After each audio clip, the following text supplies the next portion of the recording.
very good forwards from Manish Bhatia, from Dr. Shankaran for your book, Dr.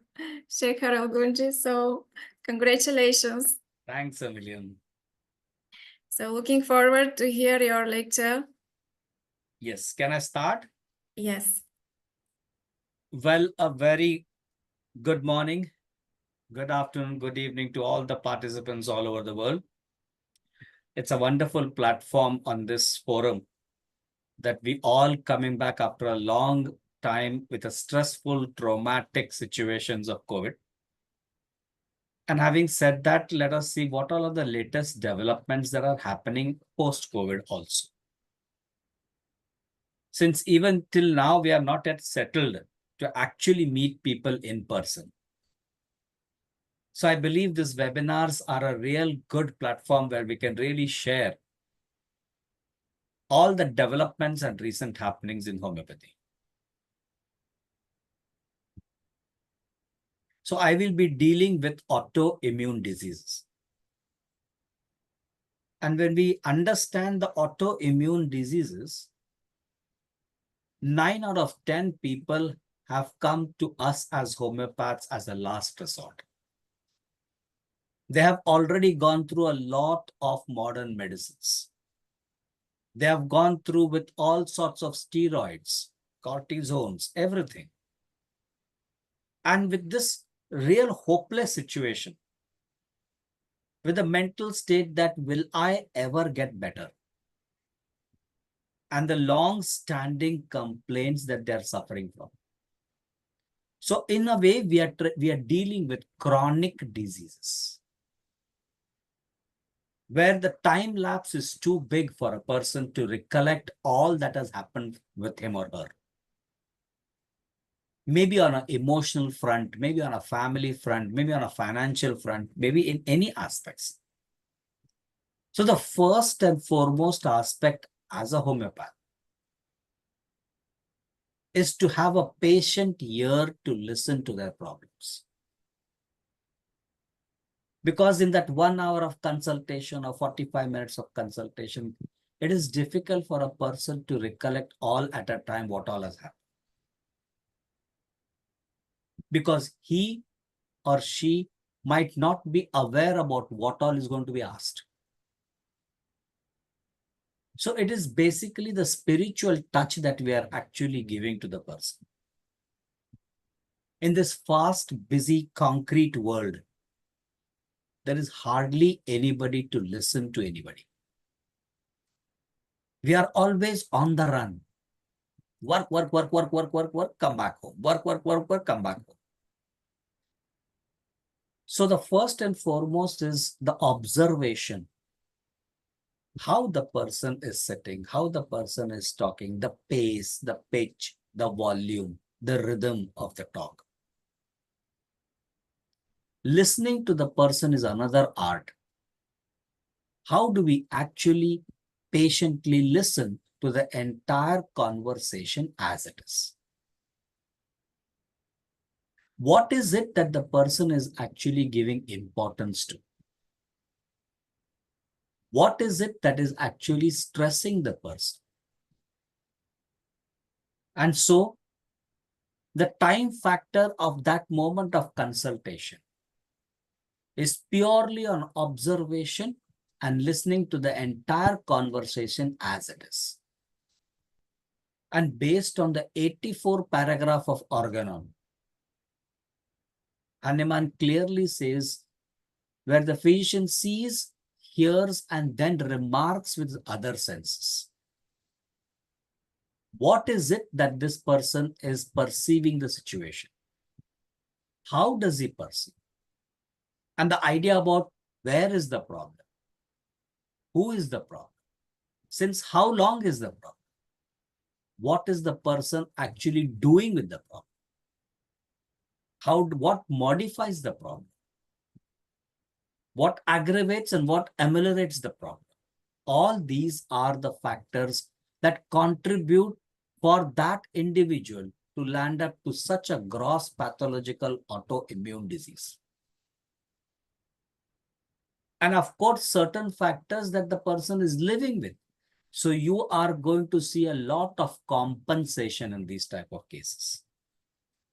How do we decompensate it? What are the various aspects where we decompensate the person? And many a times you will see that these people will only tell you right up till name and fact level. They will not go beyond that. It is the physician's skill of bypassing and going ahead from this name and fact level to take them to where they actually belong from. The idea of understanding the experience of that individual with his or her given situations. And because the entire understanding of the sickness is based on this PNEI axis, the psychological, neurological, endocrinological, and immunological axis. It is this mind that actually brings in, if you go to see the footnote number 9 of Organon, where Hahnemann has clearly given that it is this imagination that we are living with is the cause of all sorts of worries, is the cause of all sorts of disturbances, because the reality is something completely different. And our imagination is going wild. And we always tend to miss the moment of now, because we are either in the past, connecting it to the past, or we are thinking something about the future. Only if I would have done this, only if I will do this, but what about now? What we are truly missing is the moment of now. And this, the more we are staying in this imaginary world of the past tense or the future tense, the more the stress, the more the emotional disturbance, the more the delusions that creep in, and the more the vital force becomes sick.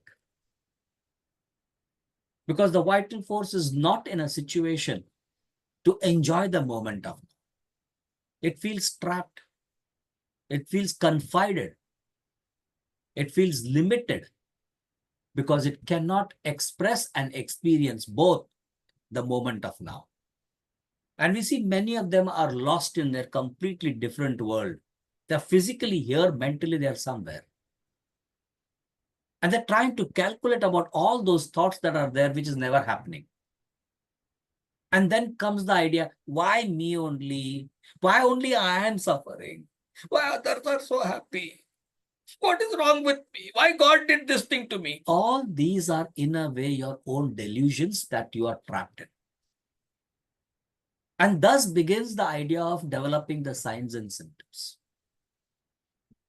And when we start developing that signs and symptoms for short, 10 days medicine was given. Oh, this is not working. Let me go to a specialist. Specialist takes some more reports, some more diagnosis, and then he gives you some more medicines. And finally land up with steroids, corticosteroids and all, and you suppress all your complaints. And therefore, when they land up to a homeopath, they're in such a messed up situation. They do not know exactly what is the cause for their problem. Where am I heading for? They come with this particular idea of www.totalconfusion.com. Because they do not know, they cannot trace where exactly is my problem. And it is the skill of the physician who is sitting down at the banks of the river looking at the ripples that are coming up in the river, rather than falling into the river and searching where the ripple is. You get involved, but stay away and observe the entire beauty of how it unfolds itself into that realm of natural gift called as the plant kingdom, animal kingdom, mineral kingdom, from where the remedies come. And the beauty, so beautifully, the horizon where the essence of the remedy is classically seen in the patient's history. And that is where I or we as a homeopath and the patient are blessed. And that is actually the case taking. What stalwarts say, a well-taken case is half cured. And with this, I would like to share a case to show you all how does these autoimmune cases are seen and how to see the remedy and find the remedy, and the result that comes up is not only a joy on their face, but also a true happiness internally for us to see that this person was suffering for so many long years, has come back to life, back to terms, back to his original state where he was born with.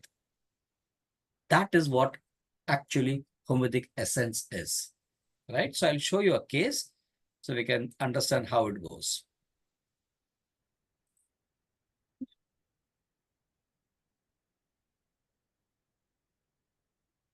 Yeah, so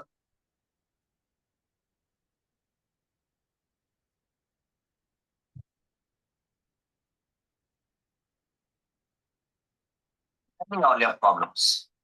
Yeah. So right now I'm supposed to describe only my current issue, right? Whatever comes to you, you yourself, your complaints, your life story. I mean, the main reason why, basically, consulting you is basically, see, for the last about 2 to 3 years, I've been having repetitive troubles with my digestion related aspects. Sometimes it is loose motion, sometimes it is acidity or some tightness in the abdomen area, or I have general feeling of indigestion like that. I mean, this used to happen for the last 3 4 years.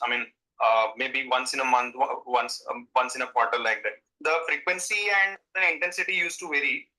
Sometimes it was not too much of an issue. I mean, in the morning, I used to have one or two times some loose motion, and later on it used to subside. So I didn't go. I used to ignore that because it used to happen frequently, and I thought it is some issue related to my sedentary lifestyle. I mean, actually, I'm not a very outgoing person. I mean, I prefer to, not go out, and I'm not a very active person in that sense.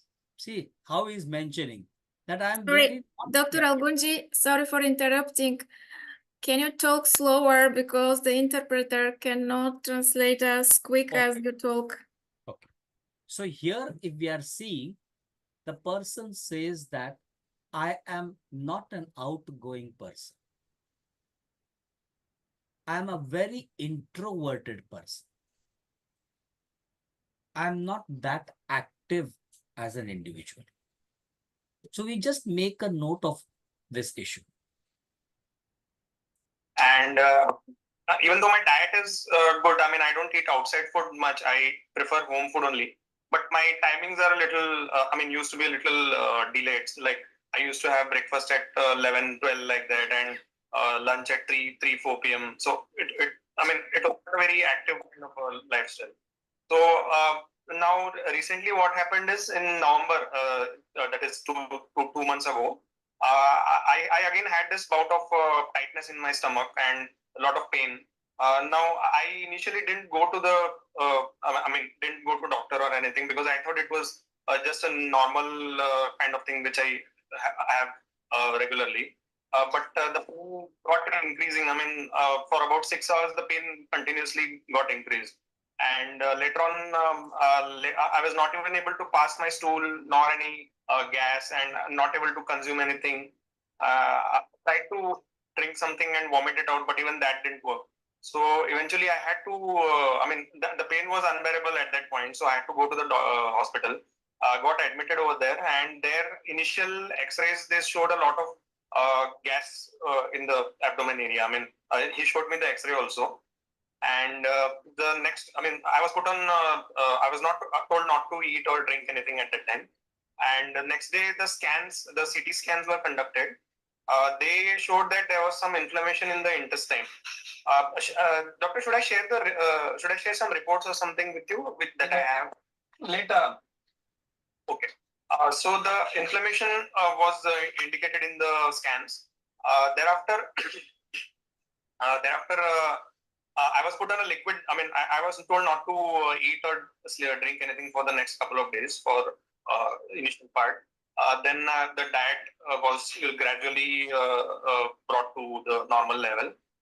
The next week, I underwent colonoscopy because of this repeated issues that I pointed out that I have been having for the last 2 3 years. In that, what the gastroenterologist told was there was ulcers. Basically the colonoscopy indicated that. and subsequently it was given for the stool test and biopsy. They indicated that basically the reports suggested that there was some bacterial infection or IBD, that is, I think, inflammatory bowel disease. So eventually he diagnosed it as Crohn's disease. So he was diagnosed as Crohn's disease. Ultimately, with all the CT scan, endoscopy, all these things, this was his diagnosis. And currently I'm under medication for that only. But the thing is, actually, I mean, I'll be frank, very pessimistic about what this particular diagnosis has been. From I know, I mean, I'm not supposed to go through the internet for uh, finding out the details of the disease, because I mean that creates a negative mindset amongst the patients. But because what I found was basically it was usually happens to those who smoke or drink like that. But I mean, I don't smoke or drink. I mean, I'm not in non-veg or anything. I am actually a very I usually worry a lot.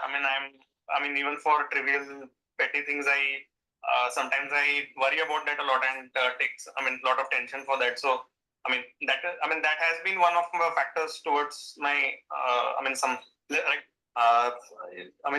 with respect to my childhood, basically, I've been very shy. Shy and introvert kind of a person. I don't usually mingle with people too much. I have very limited friends. Even now, I mean, I'm not very outgoing and interacting. I'm not very good at interacting with people. I mean, I usually prefer being at home and staying with the family. That's what I. So he was more of a family-oriented person. Shy, timid, introverted, family-oriented person. I usually prefer. Then I'm very good at studies. Having a very sharp mind. I mean that. And the memory is sharp. Sharp mind, good at studies. Right since my childhood, and I used to like subjects like maths, science. I mean, these are all my favorite and high scoring subjects that I have.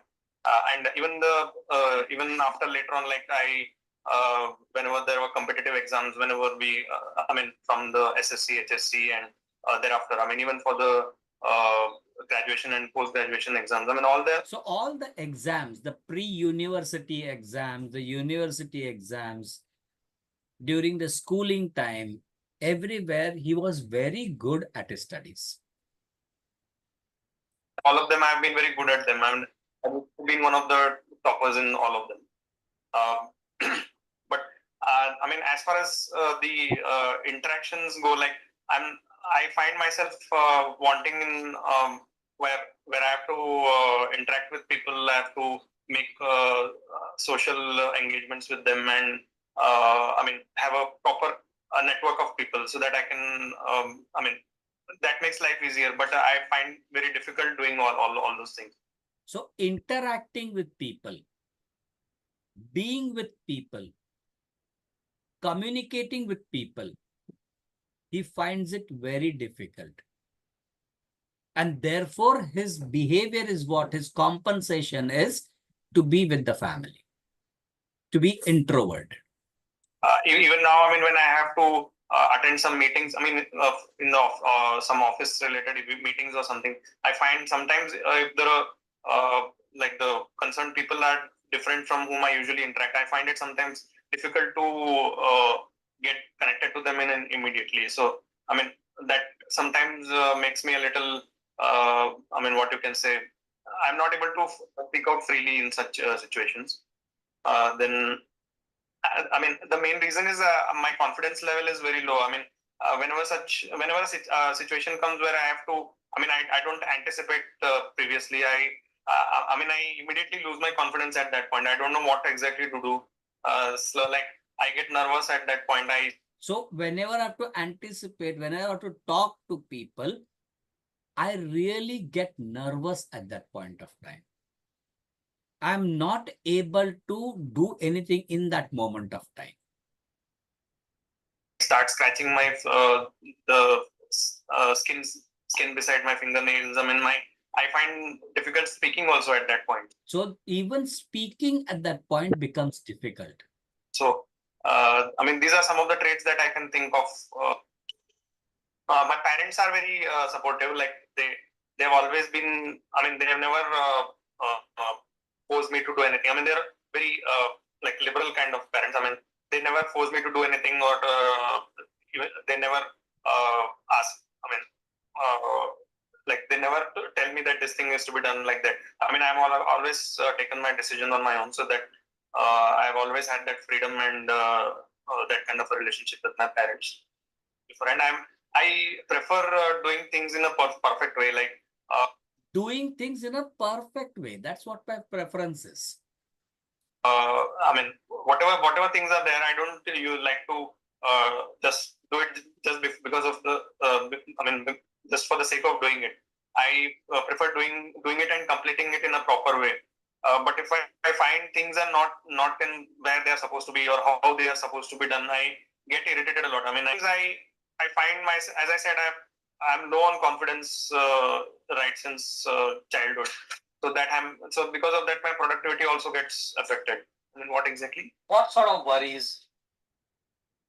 Worries. I usually I have worries with respect to the past as well as the future. So, for example, if I've had any conversation which with anybody, my mother or father or whoever, I usually start analyzing that whatever conversation has happened. If it is not pleasant, for some reason, I start analyzing what has happened, and would that conversation have created any kind of negative impression on that person about me? I try to overanalyze things. So that leads to me thinking that maybe I have not acted in a particular way. I have not done what he was expecting out of me. Just analyzing whatever discussions I have had with that person, or whatever has happened with that person in the recent past. Now, this was about the past. I also worry about. I don't have anything to worry about my finances or anything. Then what if? So he said, I don't have to worry about finances. So I asked him, then what do you have to worry about? So then what's the worry about? Worry means I usually fear that will I be able to live up to the expectations. It's currently a situation where we are trying to find out house to purchase in Mumbai. My wife wants to settle in Mumbai, but I had a right since childhood. Wanted to settle in Nagpur. That is my birthplace. So, and the parents actually, they also want me to settle in Nagpur. So I find myself in this situation where I don't know exactly what to do. I'm perfectly comfortable with both the locations. I don't have any issues with that. But I find myself how to satisfy both the my wife as well as my parents. But I find difficult to please everybody. Judgment. Decision making is something that I have lacked for quite a long period. So what is happening with him is that he is lacking in making or taking any decisions. Not able to decide on things quickly. Decision making, what you said? I'm not very good at quick at decision making. So as I said, I analyze a lot. Overanalyze most of the time. So now, because of this analysis, I think about things that are not even existent. So decisions like situations where I have multiple options, like and options which are not very straightforward. Like there is some pros and cons of both the. So how does it feel in that moment? It feels like what when you're not able to decide? I find it very confusing. I don't know what to do. If I repeatedly I have exposed to that situation for a long period, I find it difficult breathing also sometimes, because I don't know how to face that situation. So I usually don't whenever I have this situation. I usually don't respond to the people. I just keep quiet. My hands start feeling a little cold at that time, because, as I said, I have this habit. Whenever I'm nervous, scratch the skin near my fingernails. I face these nervous situations during this period. Nervous situations. 1, 2, 3 incidences. One thing that I regularly face, see, whenever I have to, for example, call customer care people for any complaints or issues that I'm facing, I mean, genuine issues. I'm not talking about, I mean, some issues like with respect to the service or anything. Even though I mean, I know that I'm not received that service. So while arguing with the customer care, I mean, I start trembling, and I mean, whenever I get into an argument mode, I mean, whether it is with some third party. So any argument brings in trembling for him. For people or with my maybe sometimes in quarrels with my own wife, I start trembling in voice. I mean, words don't come out of my voice. Come out of my mouth. I don't know what to speak. I sometimes speak blabber anything. I mean, some insensible things, and because my mind is not in a proper position at that time. I'm not able to speak clearly. I'm not able to think clearly. Again, when I have some meetings or anything, see, even though even if I'm prepared for my office meetings or anything, I always have some feeling that I am not. I mean, I'm not I'm not completely well versed with what I'm supposed to present or what I'm supposed to discuss. So during these meetings, I always find it difficult to concentrate on what exactly I'm supposed to discuss or meet. So what happens is most of the times I miss out on some of the key discussions that are happening during the meeting. So I usually keep my recordings on my call recordings as well as the video recordings if at all it is available. So I mean, because of this situation of me getting nervous, I'm not able to concentrate on the discussions that are happening in the meeting during. What happens at that time? Even though I know that I'm prepared for the meeting, I start feeling nervous. I mean, so in that moment of nervousness, what happens? I mean, frankly speaking, my mind goes totally blank at during some of these. So my mind goes totally blank in that moment of nervousness. Points. Again, that same traits happen. I mean, the scratching the fingernails, me feeling slightly cold with my feet, and I mean, I totally find myself blank at that point. Feeling cold in the feet, becoming totally blank, nervous, trembling. I don't know. Describe blank. Even though that domain is belonging to me only, I mean, where I'm supposed to work and provide the solution, but I mean, that same thing I'm not able to recollect and tell to that person. Describe blank. Just the word blank. Vacant. There's nothing around me. That's vacant. Completely black, dark. What's the experience in that moment of time, mentally, physically? Blank, vacant, black, dark. My feet, I mean, my palms and feet start getting cold. I also shake my legs. So, for example, if a child has to suffer like this, when will the child suffer? The situation if you can create. Okay, see, I'll bring my own case. Like in my childhood, as I said, I have been very shy and introvert person. But my father always wanted me to engage with others and play outside and represent school in different activities. So he used to push me to participate in different activities in the school. We used to have morning shlokas and all, where each day some student has to recite them in front of the entire audience. I mean, the entire school audience. So that was an auditorium.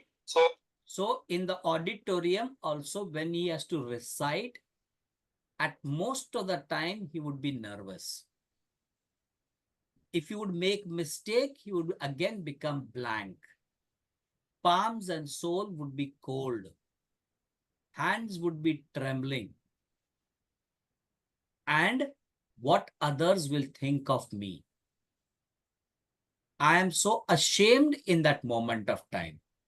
This was his experience at that moment of time. So I'll show you the PowerPoint so that we can understand this case because of time constraint. Yeah, we have about 5-10 minutes. Yes. That's why I said I'll show you the.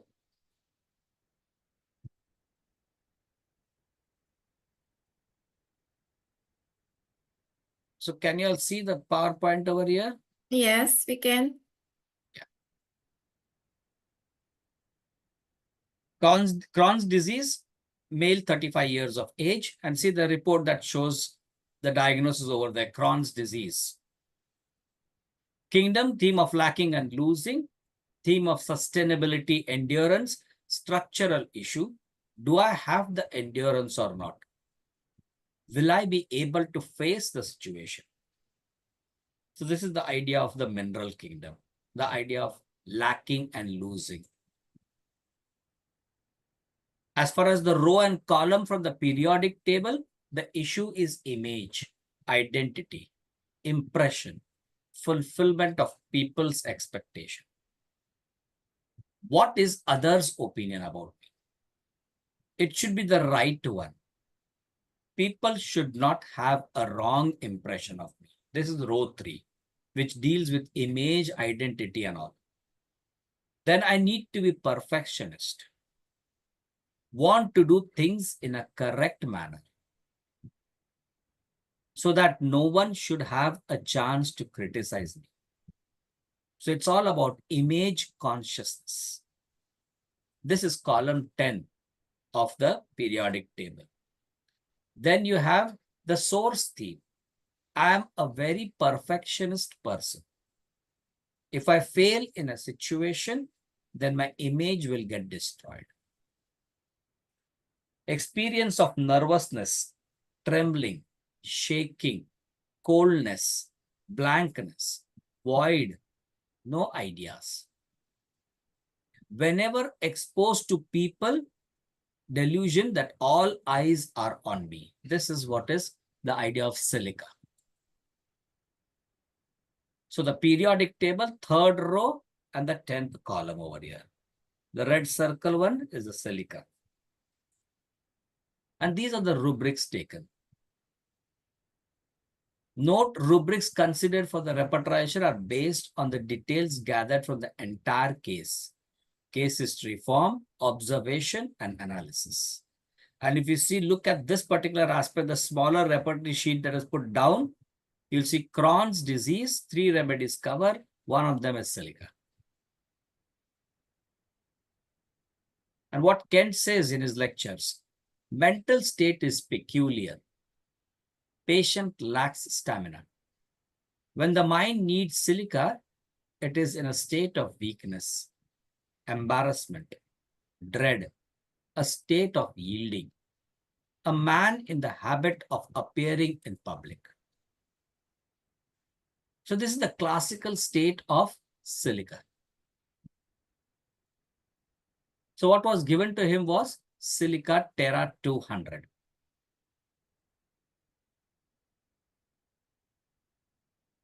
I'll show you the follow-up of this case so that we can understand the follow-up also.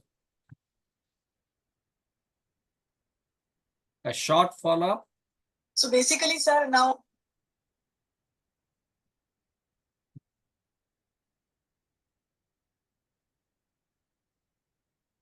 almost 3 months have happened that we have stopped the medicine. Yeah. So how things are like? From the point of view of my illness, I used to have all the stomach related ailment and the hospitalization that eventually I had to go through. Every month I used to have some kind of troubles, like in some one form or the other, either loose motions, acidity, or indigestion. I mean, from the day I have started taking the medication, I haven't had a single day of having had these loose motions. So, I mean, I don't have any troubles anymore. And from the point of view of other things like my own, the way I was looking at things and not able to concentrate. I mean, because of these health conditions, I was not able to give my 100% in anything. I mean, even at work, I used to feel very tired and not able to concentrate. And I used to. So his tired feeling, not able to concentrate, his loose motions, his area of communication, all this improved. At a holistic level, it has improved. And this is after 3 months of stopping the medication. Get nervous at every small things. I mean, eventually, I mean, when I was undergoing these getting medications, maybe about 2 to 3 months down the line, I started finding the results to be very positive. In the sense that I was able to handle my day-to-day activities better. I was able to concentrate better. I didn't have those kind of nervous breakdowns. So you can see on a mental plane, physical plane, on all aspects holistically, how homeopathy can really give wonderful results. It's not the pathology, but it is the individual person who is at sick. And thus, with this, I would like to conclude this concept of the idea of homeopathy to especially those who are beginners in this field. The idea is don't look at only the regional area of pathology where it is. Look at the person as a whole. Look at what the person has gone through in their life. And with this idea, the mental, emotional makeup becomes very important. Thank you. Thank you, sir, for the Thank nice you very way. much. And even the speech of the patient is full of confidence. Then the last, That when first consultation. yeah, then the first consultation, he was like stammering, and after the medicine, he was speaking so smoothly. So we So, can see so definitely big the overall difference. Yeah, I agree with so big you. difference. He seemed so different, so confident. Yeah. His wife also told you have changed my husband. That's so good. I hope he was not having more arguments with his wife. Good, Thank good. you very much, Dr. Shekhar Algundgi. Thanks a I million. believe Thanks a you million. can share many other cases and things with us, but I hope we can do this in the future. Definitely, surely. And bye. And the next, our lovely speaker is Dr. Gaurang Gaikwad. Let's see whether he's here. Gaurang, are you here?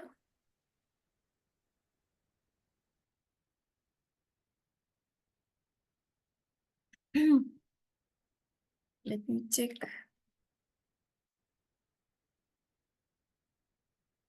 If you have any questions, you can ask in the post. Genoveva Gaurang sir has written yes. He is here. Oh, okay, okay. Yeah. Let me find him.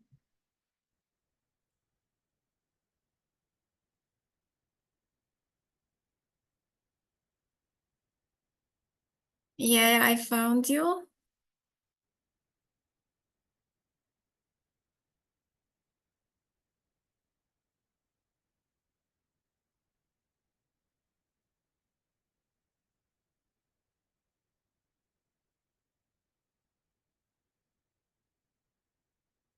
Oh.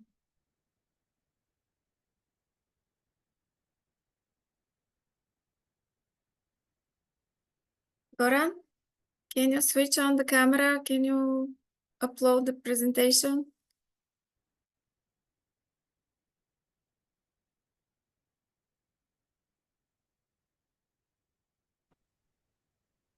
Hi, Genoveva, it's Jaya. Do we have Hi. the panelist link What? for Gaurang? Do we have the panelist link? Yes, yes. Who is the you This- asking? yeah, this is Dr. Jaya from Dr. Gaurang's team. Aha, So can we have a panelist link for him? It's the participant link that we have joined from. I don't have other link. I made him panelist actually. I gave the same link to every speakers. But when he joined, I made him. Give him the host right. I'm searching for the Yeah, option of because if host. you give the host right, then he can. I will promote to On the panel. right hand side corner, there will be that host. Make Gaurang the host. I couldn't.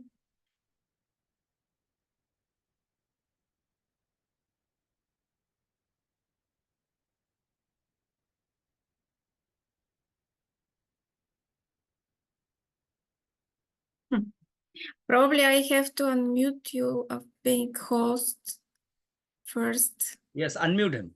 Uh-huh. Remove. And now probably it will come.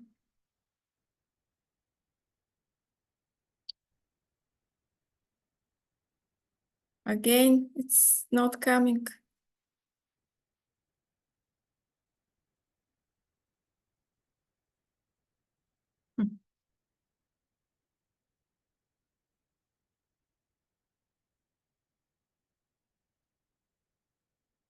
Strange.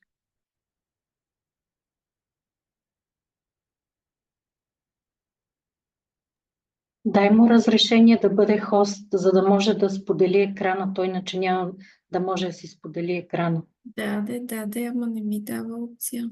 Чакай.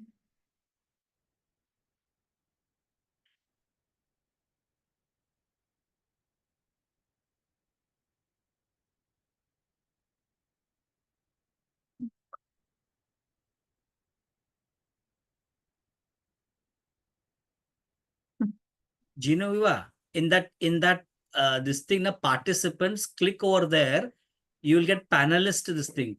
Click on that panelist and invite Gaurang over there. Yeah, okay. Thank you. Let me see. But Goran is not in the panelist.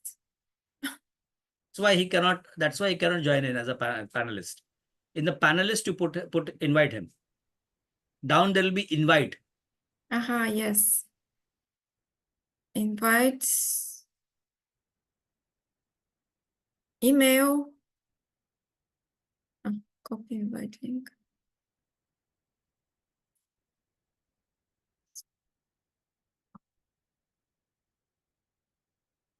Goran, can you join again because you are not amongst the panelists?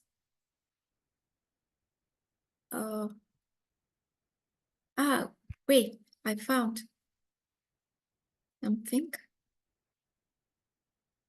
No, it's for general. It's in general for the participants.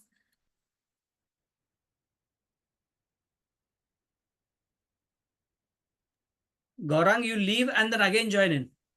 Yes, Goran, please leave and join again. And then I will check whether you are amongst the panelists. Because I made you panelists, and it's strange why you didn't become such.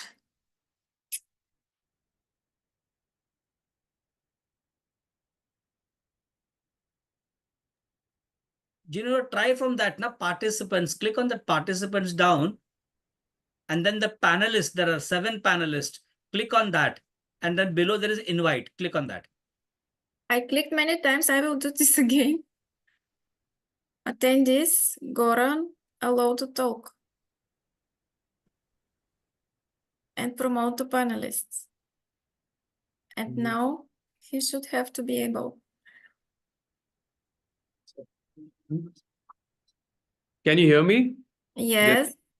Oh, you came. Welcome. I was always there, like a few years back as well. But anyways, can you find a way to send me a link, because probably you can only hear me, but you haven't sent me I can't see a link to join. Okay, I will send you. I will email you now.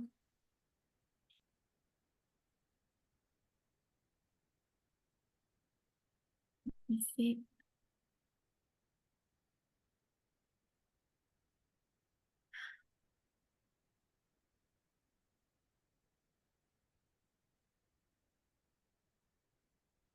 You put registration link and ID again.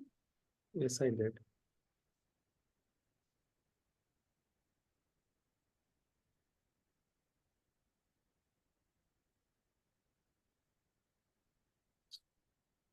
Please check your email.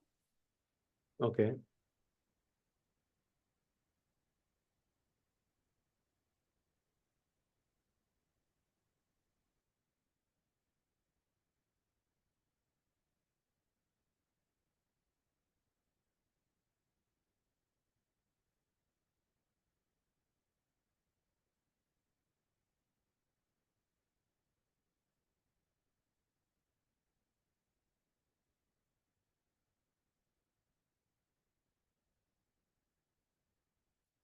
Преподавачева иска нещо да каже ли?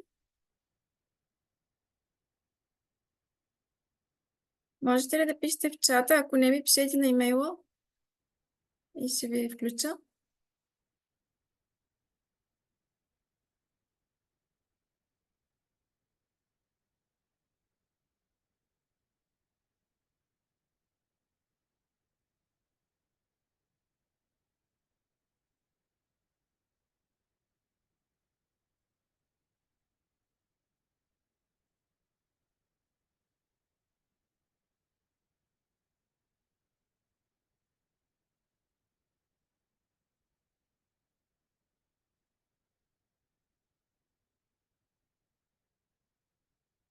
след малко. Okay, people. We are also looking forward for Gaurang. Hope he will join soon.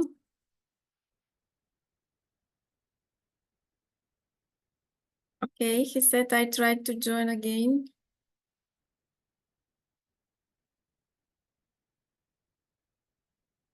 You have to promote me to panelist.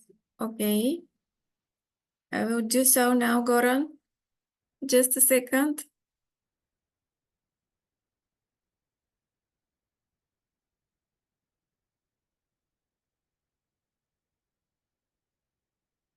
I did it.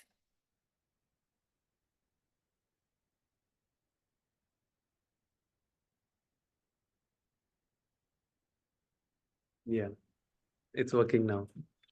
Oh, hi, Gaurang. Hello. Hello, everyone. I'm happy to see you here in this platform. And Gaurang Gaikwad is also one of the teachers in the other Song Academy. He is world-renowned homeopath, very famous, with hundreds and thousands of students from all over the world. He has presented probably in 100 countries. Is there a country? I don't know what you're talking about or whom you're talking about. But anyways, how are you, Dimitriana? After a long time, and also Dr. Shekhar, thank you so much for helping to join as well. Good to see you. Hello, Good Dr. to see Shruti you. also. And Genevieve, I came in this kind of invite only because of a friend. That's you. So no thousands of webinars and all this kind of things. No, thousands of students, hundreds of webinars. No. No. You're so humble. Okay. So do we start? Yes.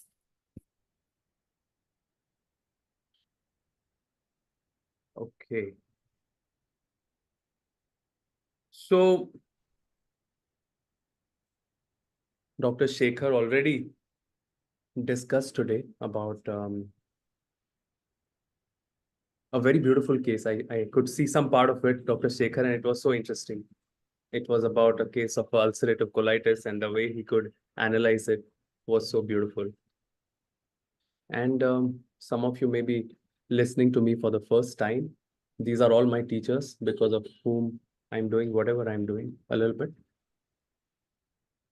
But a very important part of homeopathy that more and more I'm doing in my practice is a deep connection of classical and contemporary homeopathy, as you can see it on the screen. Sorry, The- Gaurang, put it full screen, Yeah. please. Yeah. I'll do.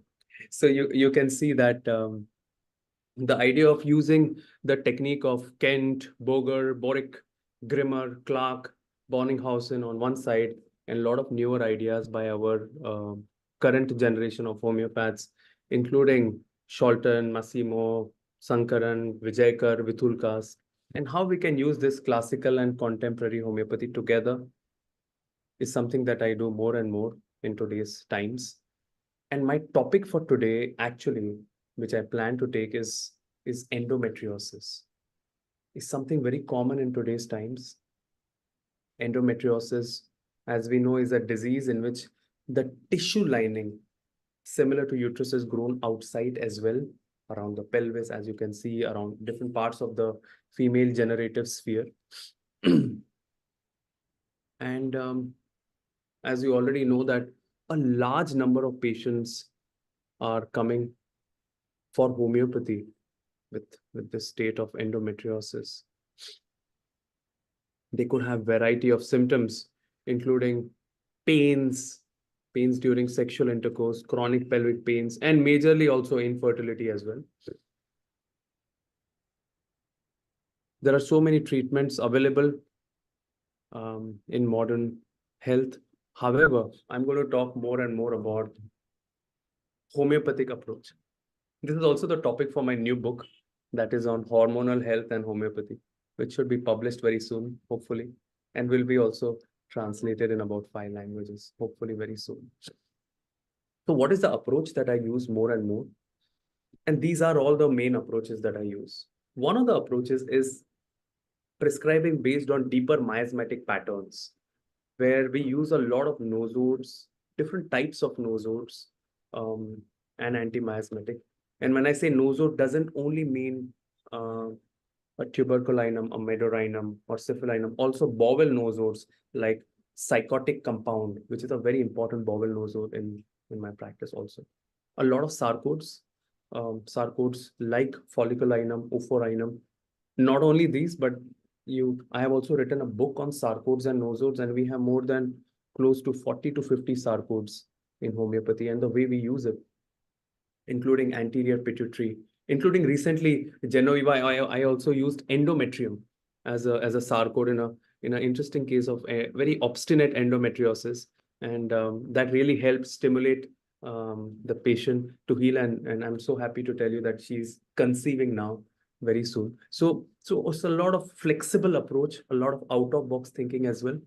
I also use in many of these endometriosis and infertility related diseases, I also use a lot of organ specific remedies, like Bursa pastoris, Ustilago, which is a very important remedy for perimenopausal phase. The fungi remedies specifically, starting from Ustilago, Bovista, and so on, have a specific action around the perimenopausal phase, and I use a lot of them during that time.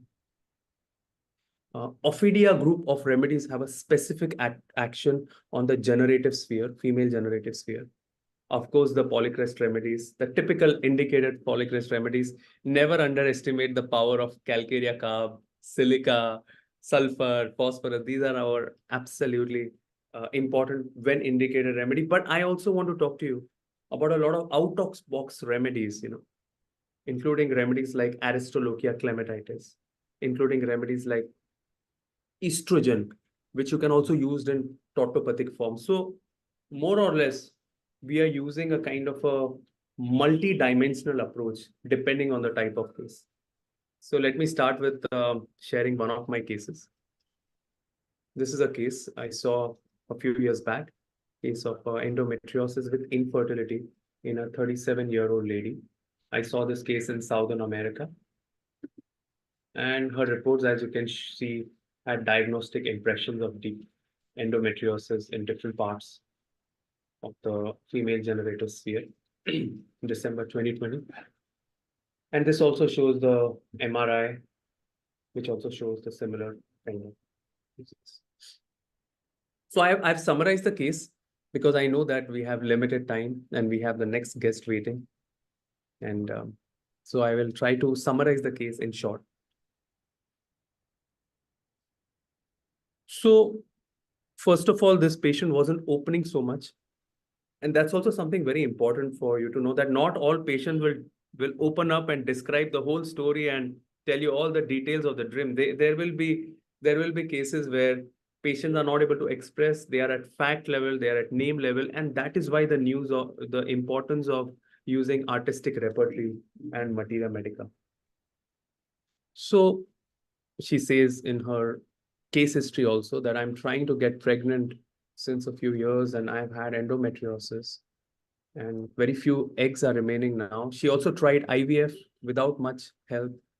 And even the gynecologists now there say that there isn't much chance even with IVF because they have exhausted all the treatments there. And now she feels totally hopeless and she's in a depression and she wants to give up being a mother. Interestingly, very important part of homeopathic analysis for me is also understanding the past history. Past history is not only about writing in your case form that this disease or that disease.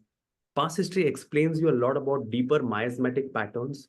And nowadays, so many cases explain you about transgenerative patterns, which means that not only diseases, but patterns that runs through families. So interestingly, she has a twin sister who also has an autoimmune disease. And she also has autoimmune thyroiditis. Interestingly, her sister also has endometriosis. So this is so interesting that there is a strong family history of endometriosis. Her mother had recurrent abortions also. So again, you see a lot of generative kind of issues in the family. So let's try to understand. She describes herself as a very short-tempered, anxious, inferior, and very indecisive kind of personality. And she describes her as someone who's very quiet and closed. And she calls herself also as someone who's very unfortunate. She says, I'm very worried about pregnancy.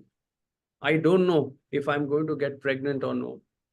I don't have much time because I feel that endometriosis is developing again and I have very few eggs and my clock is ticking and I get very anxious. So this is the time where the focus in the case history, if it is from the time of puberty to the time the first symptoms of endometriosis start, if you focus there and you look at different areas emotionally and physically and try to go in depth, you could get a pattern. And that's what I try to do more and more. I hope my friends and everyone can hear me and see me, and I've not already put you to sleep. I hope not. We are hearing you and seeing Okay. you. Everything is perfect. Go on. Yeah, I will. So one of the areas was to understand which areas of crisis this patient had. And one of the crises she describes is that I dated my ex-fiance for a few years and we broke up a few years before marriage. And after we broke up, within a week, I saw this person with another woman, and that really broke my heart, really affected me a lot. And I made myself understand that I didn't deserve any of it, but it was a kind of a very deep, deep hurt. And I asked her, what was your emotion? What was your kind of deeper experience? And she describes her deeper experience as a feeling of, I really miss him a lot. And I felt that I wanted to be with him, but I couldn't be. So there was a lot of longing for him. And then she says, even my dog died during that time. And I wasn't even able to sleep when my dog was suffering. And I miss my dog a lot because she uses the word, I could rely on him. Very interesting. And she says that he would follow me and I would follow him. And he was like a child for me. And again, she starts crying. And she describes her experience of feeling that she's constantly wanting that. I wish I could be with the dog and I wish I could be with him constantly. She also describes about her grandmother and she talks about her grandmother passing away and during that time, and there were so many deaths and she felt very hopeless because she was someone who she was very, very, very dependent on. And the feeling again was that I couldn't get to spend too much time with him. And there was a lot of feeling that I wish that I could spend time with her and I miss her. And there is a kind of a nostalgia about the grandmother. This is a constant feeling of wanting to be with her. We try to go in different parts of her life also. And she talks about the fact that she really enjoys watching movies, but especially enjoys spending time with pets. We tried to go in so many different parts of her life, but she wasn't able to open up so much. She describes herself as someone very, very closed. This is where we focused on the thermals. She's very, very chilly. She's very scared of thunderstorms. She startles on noise. And she loves snacks. She loves snacking a lot. All types of snacks that's available in Southern America. Everything, bring them on. I like snacks as well. Okay, maybe you also require This the is same. secret. Don't tell anyone else. Only for you. Okay. All right. So also she loves chocolates a lot. That's something very, very important. If she doesn't have food for a long time, she gets headache and so on. So this is more or less about the case. She describes few more things, but this is the central part of the case. So Sometimes you have to prescribe. Not all cases will open up and tell you for 2 hours everything, and you keep on asking, tell me more. That's not going to happen in every case. So some cases require a different strategy. So what is a strategy? How do we analyze this case and what strategy I used? So in a lot of hormonal cases, we have to individualize the case, of course. But what are the 3 main areas I look at in hormonal cases? The number one is I always ask myself, who is this person? At the end of a case, you want to ask, who is this person who's sitting in front of me? What is the deepest kind of pattern that you can see? What is this person's self-worth? What is this person's ego? How much it's grown? This is the first thing you want to see. And this, I like to use the word, what are the inner patterns that you see? Second, I look at very strong physical symptoms. Solid symptom, no story.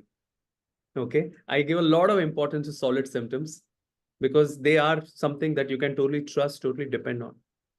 Very chilly, and she loves snacks, just like our host for today. And also, I give a lot of importance to family history and past history.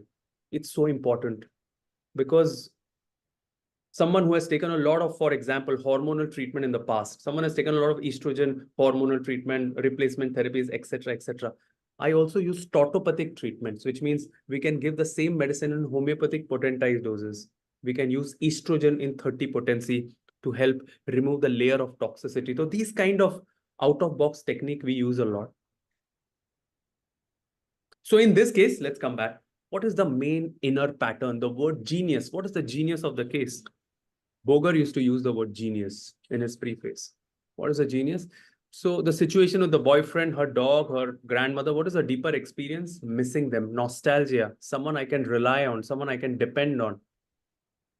And by person, she is very introverted, who requires a lot of comfort zone, who's very shy, who wants one-to-one connect, who's very chilly, who is affected by thunderstorms, who has a lot of desire for snacks, who sweats a lot, and who gets migraine when that person is fasting.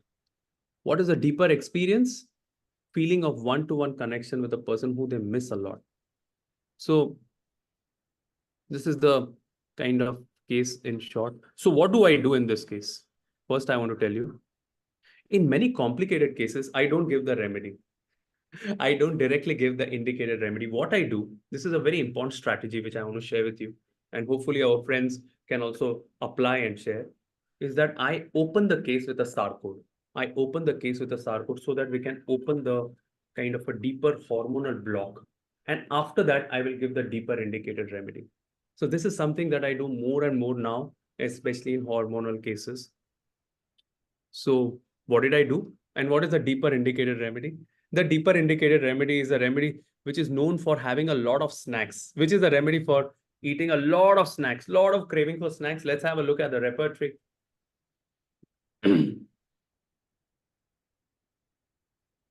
So there are 4 remedies given here: calcareum, magnesium, natrum carb, and saccharum. What did we give? Of course, we see all the symptoms. We have given the remedy natrum carbonicum.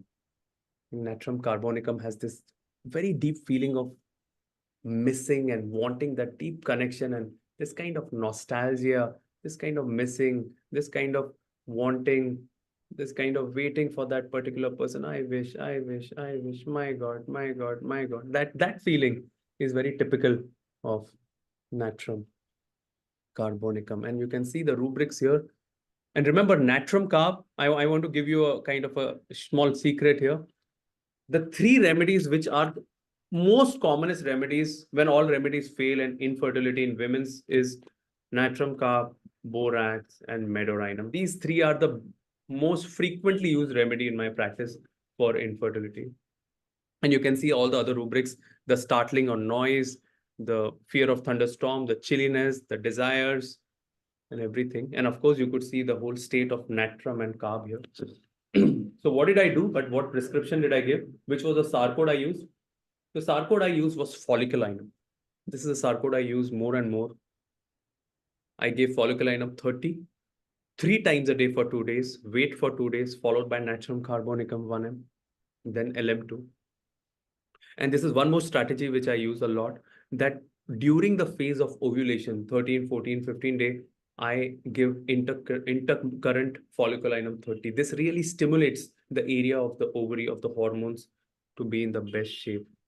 Folliculinum is a very important sarcode that I use a lot in homeopathic practice. One of the main symptom of folliculinum is it's somewhere between lacuninum and sepia. So there's a lot of feeling of innervate domination, and there's a lot of feeling of constant feeling of pressure. And they always feel better by menses, like lacuses. Of course, we are talking about hormonal health, and we need to make certain lifestyle changes overall. We also suggest certain yoga changes. So we made certain changes in this person's life, including the food habits, the sleep patterns, circadian rhythm, and improving the exercise routine. And after giving natrum carb every month with folliculinum as the way I gave, very beautifully within the 4 months, we were able to get some good news, and you could see that the sonography showed that the first trimester was positive. And we continued that, and she had a totally normal state of pregnancy. You could see her scans later, and very beautifully you could see a very, very cute baby girl being delivered. And you can see her wearing all the very, very beautiful clothes. She has a Wow. totally life, totally normal phase of life. And also very important part, which I want to tell you here, is when we are treating women during the situation of pregnancy, it's very important that during pregnancy also, whatever symptoms the women may have, let's say she has a nausea during pregnancy, we should treat that with homeopathy, right? You know, if someone has a hemorrhoids during pregnancy, during that time, it's important to treat with homeopathy, because a great homeopath from India, Dr. Vijayakar, once said, and when I was a student in college, I used to take interviews of all homeopaths across Mumbai. I used to go and sit in their clinic, every one of them. So he once told me a very nice thing. He told me that homeopathy is the only science which can ally Mother Nature. So it's going to actually be like a partner to Mother Nature. So it's just going to do that. And that's why the hormones and the mother's health during pregnancy, there is no parallel to homeopathy as such. So this was the case in short, and now you can see the mother and the child are totally healthy, and we followed up, and we even took her permission to show this case. So it's good. I'm Thank not you going to very much, tell you. Gaurang. What would you say to the students Yeah, I will tell. who are beginners and who have just undertaken this amazing journey? This is one of the repertories that we have created, Genoviva. So because I'm coming to this platform after many years, I just want to tell you that Genoviva was the first person who invited me to Europe. So first of all, I'm thank you. And we did about 6 years Welcome. back, we did a small kind of a workshop. And I'm so thankful to you, Genoviva, always. You're So, welcome. yes. So this is a kind Gaurang of a, was my teacher in 2013, since 2013 to 2000 and, I don't know, 15, 16, something like that. No, 15, I think. I just finished my college in 2011, so I can't teach you in 2015. I was learning from you. We were together, so it's no problem. Okay, okay. So this is a The very, general public can understand what is going on. yeah. So this is an infertility repertory that we have created for the past few years. This repertory, I'm going to give it as a gift to all the participants of this seminar. You can see here very interestingly, infertility with history of abortion remedy like viburnum, syphilinum. Infertility with history of pelvic surgery and scars remaining, graphitis, hyoscinaminum, for example. You can see infertility. You can With, send it to me. I will refer to them. Thank you, Gaurang. yeah, I will definitely do that. Of course, your question was about which should be the what should they do? Is what your question is?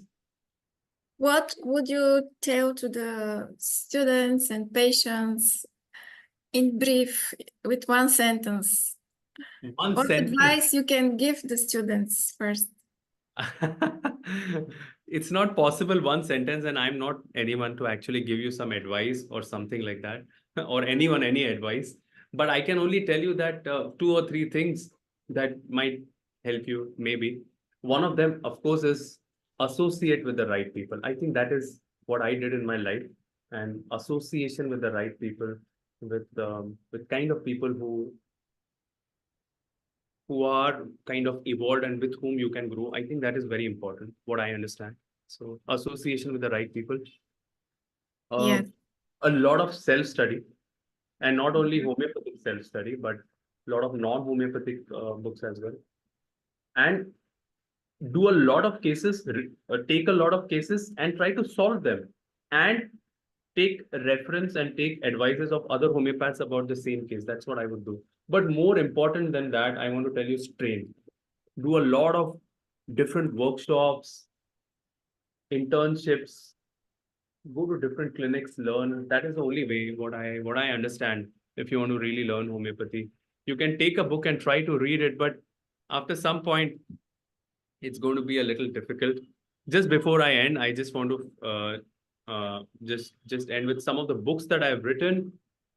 Decoding Mental Rubrics, Nosode Sarcode, Value of Repertory, Acutes. Also, and we have a new book coming for women's health. So hopefully very soon. Thank you very much, Gaurang. You did amazing presentation. We are so grateful to you. I wish you a lot of luck and success and go forward. Perfect. Gaurang Gaikwad is a very inspiring teacher. Okay. Dr. Algundgi as well. Dr. Algundgi, are you here? I missed to ask you what kind of message you have toward the patients and the students. Again, with one sentence, if you're here. Only one sentence, huh? Okay.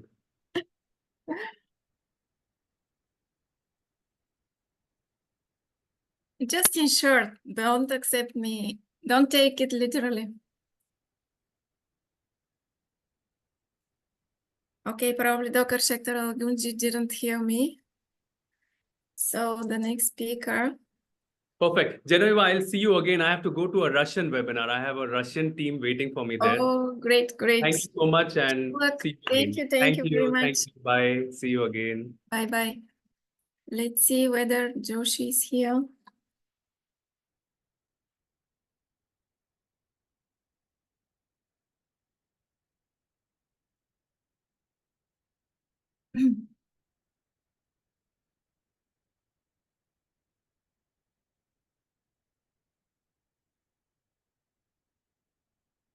Shachindra Joshi.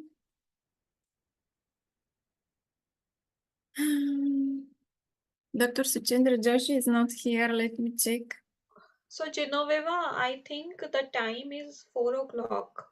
You have given to them what the new timetable what you sent. It is 4 to 4:30. So I think it's not yet. Not yet time. Yeah, not yet. I think 15 minutes remaining.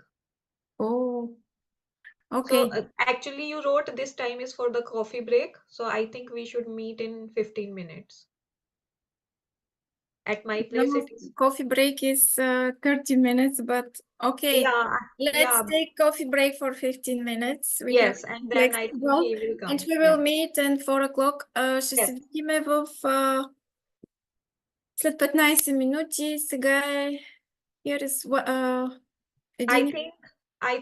I think we can take a 10 minutes break because in my 10 minutes. 10 minute break and 10 then we минути will- почивка. Okay, so I will see you in 10 minutes. Yeah.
Hi, Dr. Shachindra.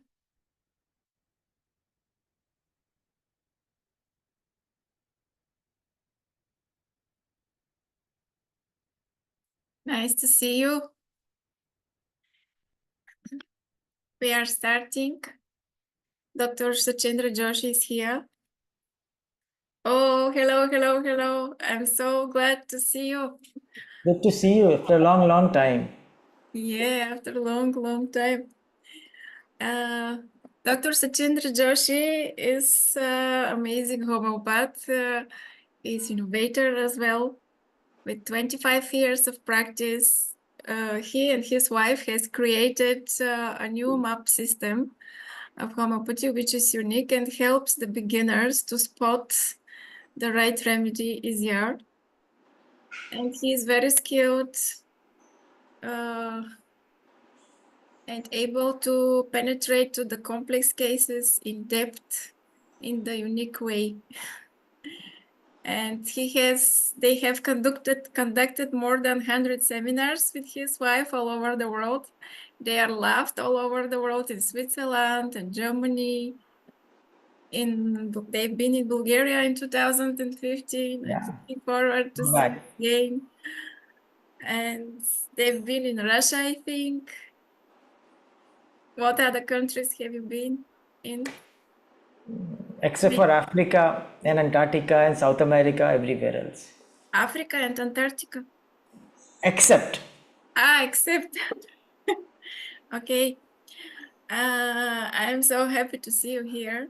I use your book and their system works for sure. I can confirm. So looking forward to hear your lecture, Great. your message. Lovely. So, do I begin?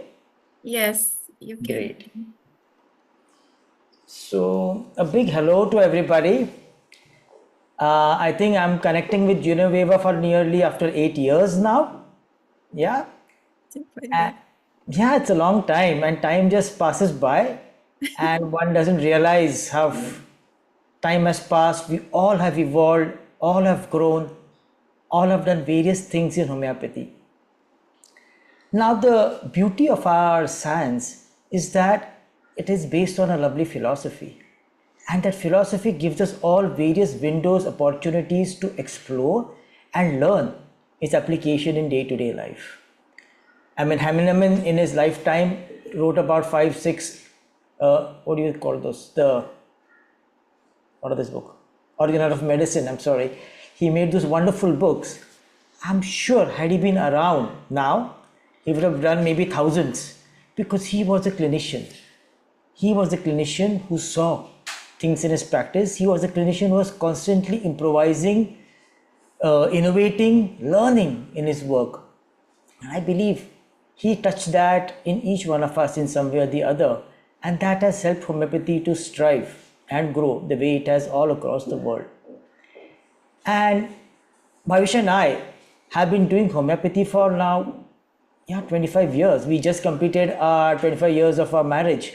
So yes, we were in homeopathy way little before that, but it's a long time that we have been with homeopathy. And we both being extreme clinical oriented and clinicians and hardcore clinicians, every patient that speaks to us, every patient that does well or doesn't do well, it makes us think and wonder where we are, what are we doing, how are we helping our patients, how can we help them further, and what worked and what didn't work. This analytical aspect of clinical practice is constantly on. Even every day, every patient that I prescribe, I wonder, what sense did I make? Did I make the right prescription? So that part in our mind constantly is ticking. And that's the reason why we have been able to write 9 books. 9 books with a clinical practice of 9 to 5 every day. And then writing books and editing them and preparing them so that we can share with our friends and colleagues all across the world that this is how you can use this approach. It's like a gift that you give to the science at large and that you grow. Genoveva had written a lovely thing that today is a special full moon day. It's a special day. Tomorrow is special day, Tomorrow. but you can tell us. So I About really, positive thinking, energy healing. yeah, I would just give a bit, I wouldn't get into that forte. So it's a lovely day, yes, of course. Every day is a lovely day. Good times are always there. And I think positive thinking is something that I thought, we all have been going through difficult times and challenging times in lives. And I see so many children, young children with difficult challenges. Yeah, I wouldn't want to get into them. 3-year-old, 4-year-olds. And my outlook to them is always to give something to look forward in life so that they can hold on to it, grow with it, and make a wonderful life. Not just take medicine and get better, but do something better. And the biggest challenge there is to give focus and beyond to young children who haven't seen the world, who have just begun seeing the world. So I often use the word and I tell my people, my students and colleagues and patients is life, you cannot be positive in life just because you want to be positive because you don't like negative. No, life is not plus and minuses. Life is using every challenge that we face and turning that into an opportunity. That is a change in life. That is a change in situations. In situations that at times in my life as well where I feel stress taking care of certain things and managing, and I wonder, well, come on, this is not working. And that's where my brain clicks that, okay, it's a challenge. Let's turn it into an opportunity. Let us change our outlook before, we share it with the world around. If I can implement that in my life, yes, I think it's workable, and maybe not if it doesn't work. And that same fire kept burning in Bhavish and me all along. When a case did well, when a case did not do well, oh my God, why did it do well? Okay, fine.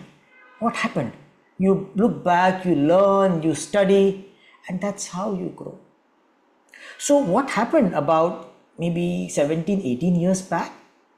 We started our practice somewhere around 97, 98, yeah, before the millennium. And we had good patients, good results, lot of mineral cases, lot of interesting remedies. I remember one of our earlier mineral remedies that we gave was lithium fluoride. And very few knew that there could be a remedy like that existed. And it was there, and we got it somewhere from New York. I don't know how we got it. We gave our patient, he did well. So we had amazing cases with amazing results. Yeah, we were very happy. Patients were giving positive feedback. Things were going well. And then after about 8 to 9 years in practice, yeah, people go through different phases in life. And if you have helped them, they do come back to you for whatever complaints that they have, maybe newer complaints, maybe newer situations in life. And that's how new patients started coming back. They did well, they had a lovely life, and they came up with a new complaint, and we thought, well, they worked well on those remedies. Let's see, we repeat that remedy again, and hopefully it will have the same positive result. Why not? But unfortunately, the story was a little different. We gave the remedy, and the remedy did not do as great. We called the patients, we evaluated, and we said, oh my God, the patient is speaking the same language, maybe same situations, same circumstances, but the dimension in which he is talking or she is talking is way different, maybe way more deeper than what the person did. And of course, over a period of time, we all evolved. So did the patient evolve. He could understand things better, or maybe the remedy helped him understand things better, God knows. But there has been a shift. We could see that, and we changed the remedy. We changed the remedy, we gave a remedy from a different kingdom, voila, it worked. But then we were extremely depressed. Come on, these cases did so well for so long, and now they change. So what happens to all those prescriptions that we made? Were they right? Were they wrong? These questions start coming to our mind. And we saw many cases where we changed, very well done cases. We remember a classical case of postpartum depression which came again during her second pregnancy, and we helped her so well during the first pregnancy. The results were unbelievable. For the patient, she did well for 8 years, and we changed. We said there is something connected. Either my first prescription or the second prescription is right and the first one was wrong, or there is a connection between these prescriptions. There's a link between the remedy that I gave for the first time and the remedy that I have given now. And that opened up a wonderful chapter where we could see that the remedies, the remedies in homeopathy are not isolated remedies.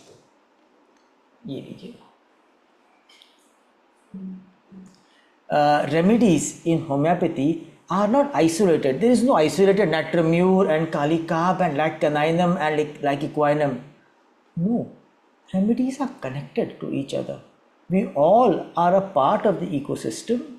Yeah, we all know everything comes from the soil, grows, we eat, the animals are formed, everything else is formed. Life goes back to carbon and mushrooms and then goes back to zero and again comes back again. There is a strong, deep connection.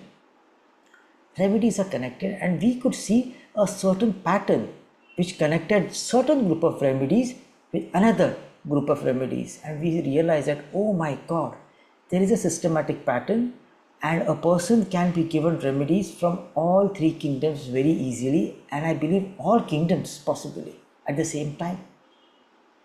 At the same time doesn't mean that you put all of them together, triturate and put it in the patient. Of course not. You get a choice to pick up one amongst the remedies which one suits your patient. So that's why at the end of the case, I often don't tell the patient that you are A, B, C, D. Definitely not. You are you, the beautiful person that you are. At this point of time in life, this remedy will help you and bring about a change. Maybe at some point of time something else very similar, but I can tell you the remedies that you will require.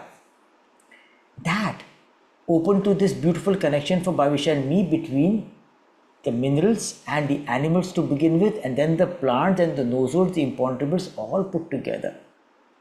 And that's how we created the map. I'll just show an interesting slide, yeah, so that will make some sense. Voila, here, yeah.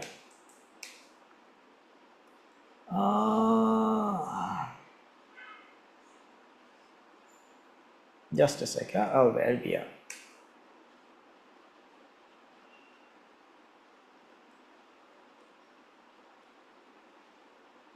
Okay. Yeah. So that is how we created the map.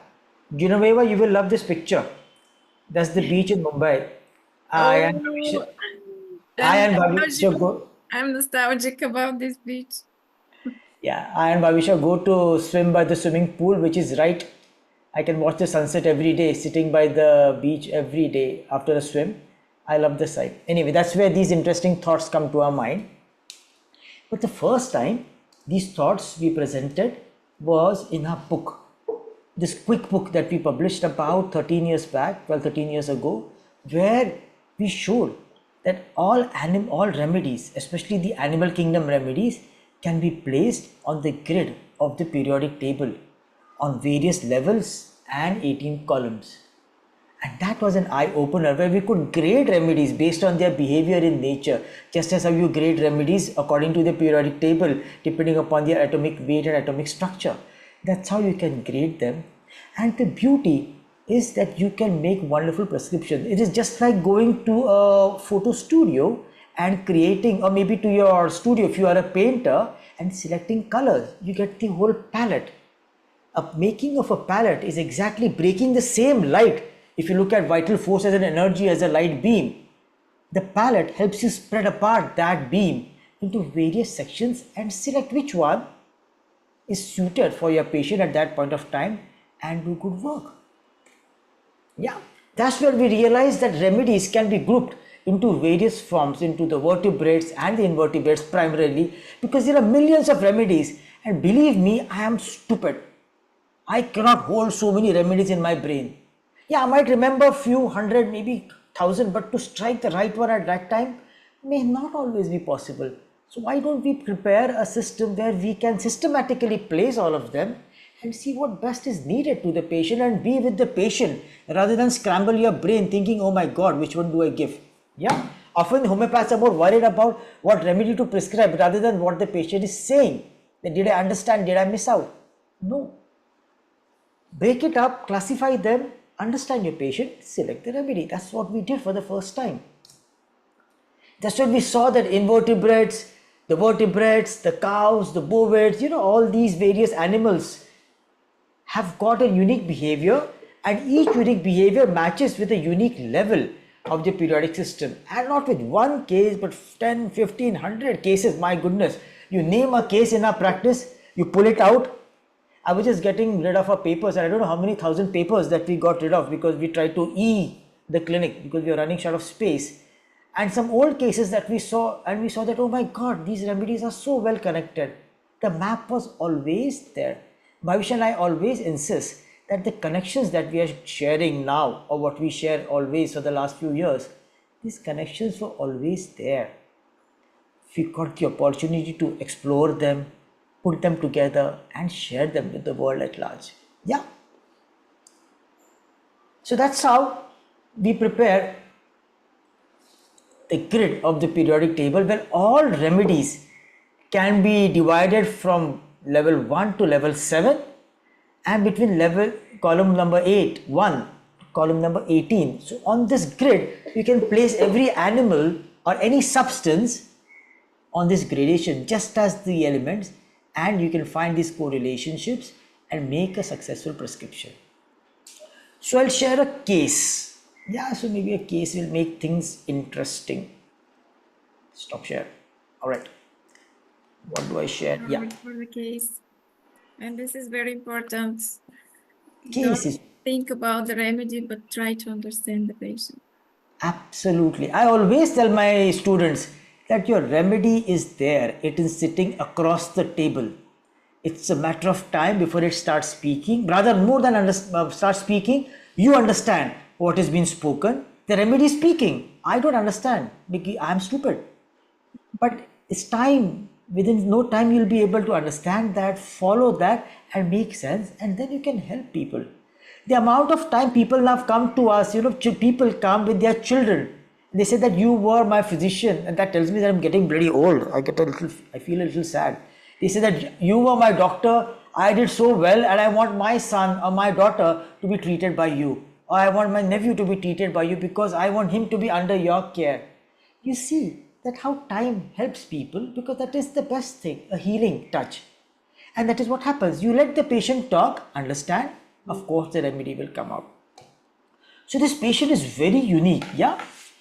So when she came to me, this is about 2017, 7 years back. She came to me at that point of time. She was doing a lot of Google search. She was 56 years old, and she was doing a lot of Google search on how to commit suicide. She said, doctor, I was searching so much online how to commit suicide everywhere. I was just reading that on the net. Patient information. I was just searching that on the net. I said, well, you see. And then she came to us through to her, sister, daughter-in-law. Her family was all under our care, and I haven't actually seen the patient. This was a Skype or whatever, 2017. I don't think even Zoom was there. It was Skype or something that I did. Her main complaint was pudendal neuralgia. So she had severe pain around her buttock region, and that pudendal neuralgia was with her for about 3 to 4 months. Severe unbearable pains, not able to do anything, not able to move, not able to sit. She had to use a ring on which she could sit barely for some time. There was no position that was giving any comfort to her. Burning pain, pricking pain, constant pain, very troublesome. Yeah. She said the pain was throbbing, piercing. I just can't sleep. I can't do nothing. And I'm especially desperate. I just want to get rid of this pain. She's taking gabapentin. She was taking Ultracet. She said, despite taking all these painkillers and anti-epileptics, there is nothing that is helping my pain. There is absolutely no comfort. I said, all right. I said, tell me more. She says, nothing is working, doctor. Along with that, she said, I have got this severe allergic bronchitis, asthma. I have to use the bronchodilator inhaler every other day. That makes life difficult. I have a business to run. I've got so many things to do. I just can't do anything. I can't be just lying down. I can't even lie down in peace. You see, it's so desperate, and I don't want to live a life like this. I've always been a person on my toes, moving, doing so many things. I don't want to be a life where I'm in pain and I'm painful for others. I said, yeah, go on. I said, tell me more. And I could see that this lady was loud, firm, despite the fact that she had extreme pain. She was very clear in her voice. Her body language was sure. She looked like a very confident lady. And she's very responsible, tough. She runs a successful business on her own, strong and firm, has always taken a lot of big decisions in life on her own accord. Yeah, taken care of family, children, daughter-in-law, husband. She's been amongst the most important part of the family. What do you call that? A tough lady, a very tough lady. It was evident. And her voice had a little tone of strength and, kind of somebody who knows her stuff very well, very firm. Unfortunately, few years back, 5 years before she came to me, they had a very bad business loss. They lost a lot of their fortune. And she said, I am a doer. I do well. I do hard work and I get good results. I am a hard-working person. Principles are extremely important for me. For my business to do well, I have to do things well in a very principled manner. I cannot just be very flippant about it. So apparently from the way she spoke, it looked like a strong Aurum personality. Yeah, Aurum people are very strong, tough, look like they can take situations, handle situations, responsible not just for themselves. These personalities are responsible for people around them. They take care of everybody, not just themselves. That's an Aurum kind of a personality, like a king. Yeah, level 6 person. That is what we call. So she apparently looked like that. Now, in the Aurum personality, what remedy to give her? In Aurum, where is Aurum gone? Wait a second. Sorry. Control X. Yeah. In Aurum,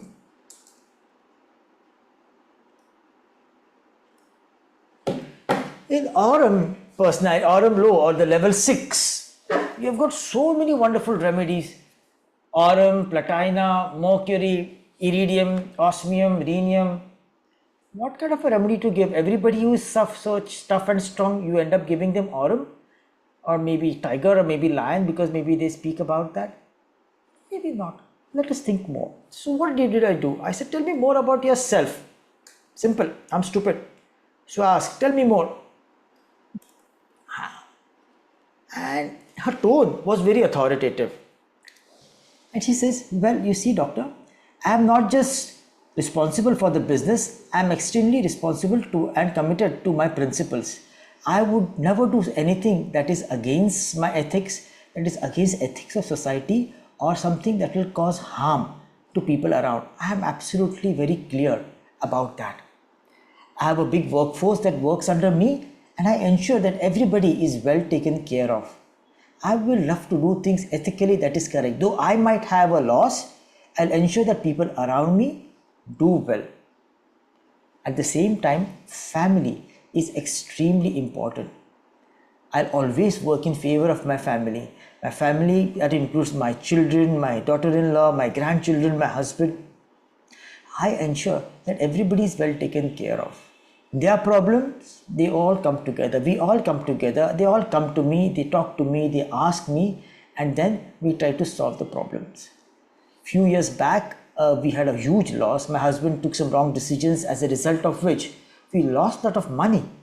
It was a big financial crisis. And it was tough.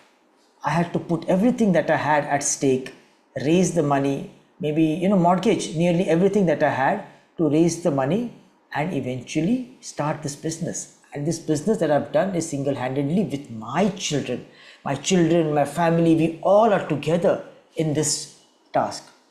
So I gathered that it's a strong person who did not give up in times of failure, took up the challenge, rose up together, took the family, and family is extremely important, very righteous. Yeah. She said, I did not ask help from anybody. I mortgaged, I sold my belongings, I generated that revenue to run the business. I have absolute no regrets. My family was with me. Children were helpful. I don't like to bow down. Very high self-esteem. We have a very good name in society, and I have to see to that we live up to it, and we grow, and we let everybody grow along with us. I can get angry, but I don't go about throwing my weight in anger. I can be very firm. I don't yell around. My presence, my talk, and I calmly will address the problem. I will never throw tantrums. No, that is not me. Don't confront. I just calmly, quietly talk to people and get my problem solved. And whenever I talk, the person comes to know that I am very firm. You cannot shake me. Everybody is important. Family is extremely important, but you just cannot shake me. I said, looks like you have got very strong leadership qualities. And she said, yes, I always had leadership qualities. I can't take orders. I give orders. I love it. She had intuitive dreams of future, and she loves water, and she loves going out. She loves doing activities. So what did I give her? Yeah, I mean, of course, this case is compressed into maybe 10 minutes. I tried to. So what did I give her? Like I told you, I saw Aurum-like personality. Yeah, but along with Aurum-like personality, I saw a person who was extremely committed to the family. People, her own group was extremely important for her. She was upset with the fact that people did wrong and she lost business, but she did not hold resentment. But her family people were important. This behavior of being very strongly connected to the family is a very strong feature that you see in mammal group of remedies. Yeah. So mammal group of remedies come together. Family is very important. They are extremely protective about their unit. So I saw that, okay, she's level 6. She's a mammal. So what kind of a mammal? And so mammals or animals are the aggressive ones, the passive ones, the firm ones. What kind of a mammal is she? And from the way she presented herself and the way she conducted or she conducts herself, it is apparent that she is a very strong, non-aggressive mammal, but very firm and strong. So immediately it dawned to me that yes, we are looking at very strong mammals that we have placed in the system that belong to level 6. So amongst them, I opted for a mammal which is very strong, family is very close, highly responsible, can take responsibility and decisions for people, and don't let anybody down. Very majestic. And I gave her the remedy like Loxodonta or the elephant's milk. I gave her like Loxodonta 200. I give her in deviated doses, and of course the result was fantastic. Within a month the pain was down from 50 to 60%. A few weeks later it came down to 80 to 90%, and since then till today she has got absolutely no pudendal neuralgia. She's off all medications, of course long back, and she did exceedingly well. She's very enterprising and very famous in her city and state. So I met her in person after 5 years. Yeah, I had seen her only online. I met her in person after 5 years when we went to visit that state. And she came to me, the way they all greeted us and they spent time with us, it was as if it was a big, huge change in her life. And she said, "Doctor, I was about to commit suicide and you saved me." I said, "Wow." I said, "I didn't save you, my science saved you." Because this is the magic of homeopathy, where you help with your small remedies, with the case taking, which is very deep. Your small remedies can help people make that switch in their lives, make that positive switch in their life and do well. And that's how this whole system of map is what we have evolved, where we have placed all animals, yeah, based on their behavior into a system of levels, of various levels of base level, predominant level, capacity levels, trying to grade them together so that we can put millions of animals on the grid of the periodic table. This is just one dimension. Actually, each one has got 4 dimensions within it. Each level has got levels and levels. Of course, don't get scared. It's very, very simple. It's just as you walk down the steps, You can find roads and you can go along and you will not realize where you have reached, how deep in the patient and in the remedy, and how easy you'll find when you use it. So this is the map system, which is very logical and systematic, and many people across the world have been using it, for many years, with the feedback that we get from people who use our map system all across the world.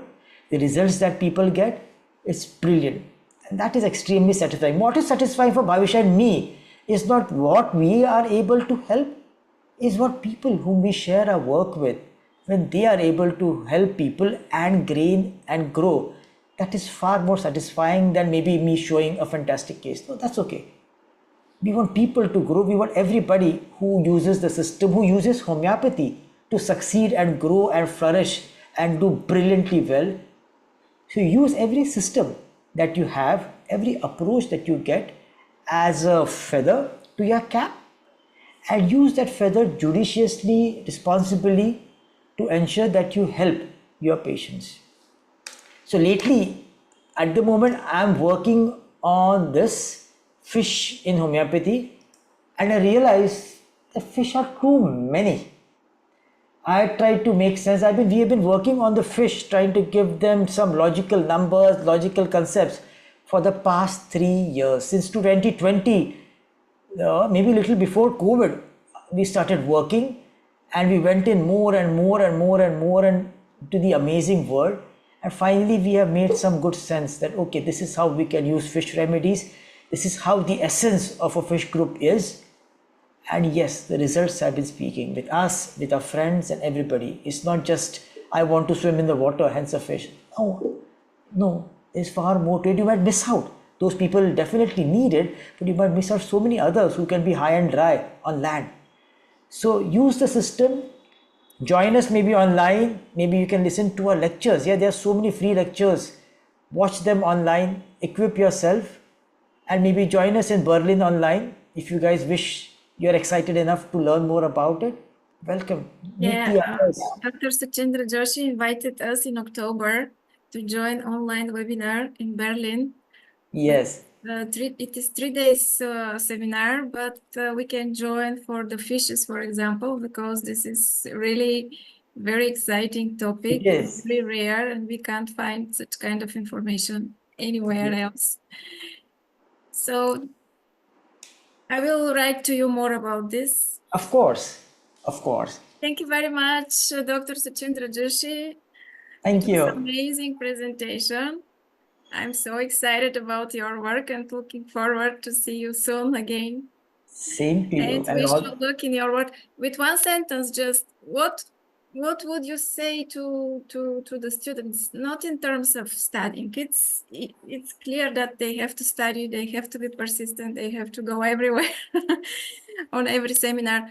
What kind of quality they have to develop in order to overcome the difficulties and to become who they can become, who are destined to become, who they are destined to become. Yes. First and foremost, believe in yourself that you can do it. Believe that each one of us has the capacity to do wonderfully well. Each one of us has the strength to heal ourselves, to create our problems, to solve our problems, to be a good practitioner, to be a prescriber. Time is always a factor, but what will take you from one hard day to the next hard day towards wonderful homeopathy or anything that you want to do in life is a very strong belief in yourself. And believe me, the world becomes conquerable with just this belief. And if they do that, I'm sure they'll be wonderful homeopaths, because I know people in the West especially are working against all odds when they come to homeopathy. It's not a cakewalk. So that dedication and determination will help them. And I wish all of them all the very best in their life, in their practice, and all the success. Thank you very much. I just point one sentence. I will never forget some sentences your wife said on the seminar in Bulgaria. Keep your successful cases in your pockets. Don't concentrate on the failures, because we will have such. because every person is destined to be healed at the particular time, and we struggle to heal him before he has taken his lessons, which is not necessary. But we can help them in what way? By psychologically, we can help them Absolutely. along this path. Absolutely. And that as well makes us very humble. It's always important to be humble and do your work, and it works brilliantly. And you're doing a fantastic job trying to motivate people and bringing people together. That was my biggest motivation to come and talk with all of you, because there was a lot of energy that you were putting in to share good work, and it is very appreciable. Thank you very much, wholeheartedly, Dr. Joshi. And Yes, we all the shall. best. Thank you very much. Bye. Meeta, you're here, but we are already very tired. Personally, can we take 20 minutes break because we ran so fast? And to come. Thank you very much, Meeta. Let's have a lunch for 20 I minutes. have a session at 6 o'clock, right? So we'll be starting at 5 sharp now. We will start in 20 minutes. Yeah, 20 minutes. Right, I'll be there. Thank you. Bye-bye. Take care. Take care.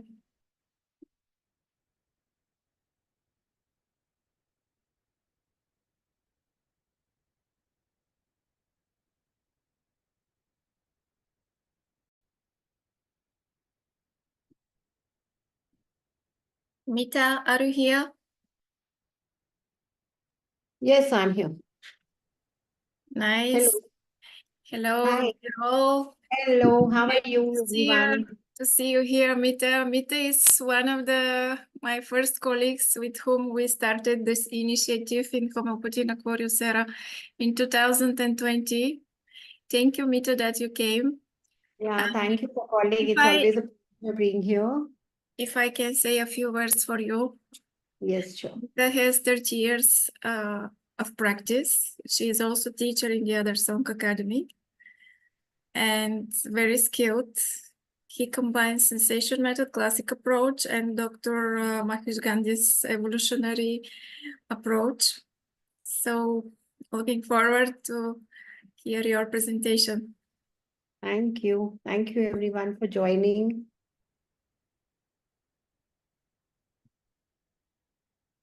Yeah, so today my topic is Dr. Genoveva. She wanted us to talk about how homeopathy is a holistic science. And I've chosen the topic of autoimmune disorders. This is one of my favorite topics. So this is about me. A few words Dr. Genoveva has spoken. I'm Dr. Meeta Nihlani, and I'm practicing since 32 years. And I have a very good clinical practice. I'm trained at Other Song Academy. I have done fellowship in homeopathic psychiatry and counseling. And also I'm heading the Other Song International Institute of Advanced Homeopathy in Chhattisgarh, which is heart of India. And I'm teaching psychiatry and homeopathy at Other Song Academy. Also, I have a local group here, which is called as Rich. I teach students here, and I've also started teaching Evolve series, in which I teach the personal evolution method by Dr. Mahesh Gandhi, right? So this is about me in short, and today we will start doing autoimmune disorders. So what do you mean by autoimmune? These are mysterious conditions in which the body's immune system misfires and attacks its own tissues. There are scores of autoimmune diseases out there. Some of them are well known, and they are rheumatoid arthritis, psoriasis, multiple sclerosis, type 1 diabetes, Crohn's disease, and some thyroid conditions like Hashimoto's thyroiditis. So I have a very good experience in all these diseases. And I think it's because I understand what goes beyond autoimmune, right? What goes beyond, what goes inside you. I have understood the psyche at some level, and that helps me to take the case. That helps me to take the case in a very different manner, and that helps me to solve the case. So why homeopathy helps better? We have to understand that why homeopathy helps better in such cases. So homeopathy is based on the principle of symptom similarity. It focuses towards removing the totality of symptoms on an individualistic basis. So conventional approaches, they focus on the material causes of the disease, and I think that is where they fail to work on autoimmune diseases. In homeopathy, we see holistically what is affecting, what are the stressors, what are the triggers, what is the psychodynamics. So that is where homeopathy can help better. So in circumstances where the cause cannot be eliminated. Can I say something? Sorry, Meeta. Yes. I think allopathy has its own place and it's still useful. And we can even combine allopathy with homeopathy and with the new approaches and with science, with everything. And right, because the principles in homeopathy are different, but there is nothing wrong with allopathy. It's no, okay. Absolutely. I'm not saying that there is something wrong. It is, we see when we take these diseases, like, I have patients who are already on allopathic. So we don't ask them to stop. This is what I do. I give homeopathy in conjunction. I never ask any of these treatments to be stopped. Homeopathy, as we know that it is an alternative medicines. We call this as an alternative medicine. So we start giving them together, and gradually when the patient overcomes all the triggers, we gradually taper off these medicines, right? I think all of us do that, right? So we don't have to taper down any allopathic medicines initially. It is only when we go deeper and when we understand when the medicine starts helping, the parameters they itself show us that when we need to taper. So in circumstances where the cause cannot be eliminated, such as in autoimmune illnesses, these techniques are rendered ineffective. In autoimmune diseases, the body starts harming its own cells, and if the immune response is suppressed, the person becomes prone to other opportunistic infections. So here homeopathy helps you to improve your immune response also. So this is what we have to learn, that how we can help the immune system to recover and start fighting back. So what is the psychodynamics behind this? We have to understand what happens when we are dealing with, what happens in the psyche when we are dealing with such diseases. So in psychoanalytic literature, the autoimmunity is used as metaphorically attack against whatever is foreign or unwanted in ourselves, right? So this is how we understand the patient. So where the patient is going against himself, what is making him and his body to treat his own cells as a foreign body or as an enemy. This is what we have to understand. So our mind processes information in a very unique way and builds what is known as personality. We have to understand this aspect to deal with immune disorders. This personality gives us an identity. So now what happens when we are building our identity? We also build a not me identity that includes what negate and what we hate. For example, I may show you my face that I'm so good, I'm so loving, I'm so smiling, but deep inside me, I may have some traits of jealousy, some traits of negativity, some traits of anger. So I may show you only what is acceptable in the society, but there may be some deeper parts of me which I am negating. So this negation, which is a process which your ego mechanism is doing, at a point it becomes detrimental to our health, because in the process of healing, as we are holistic healers, we have to learn to integrate this bad, so-called bad parts within us. So we have two parts, that part which we are conscious of and that part we are not conscious of. The good me is a part of us which makes us feel proud. We know it and everybody knows it. Yeah, right? can you talk slower? Sorry, because the interpreter can't go so fast.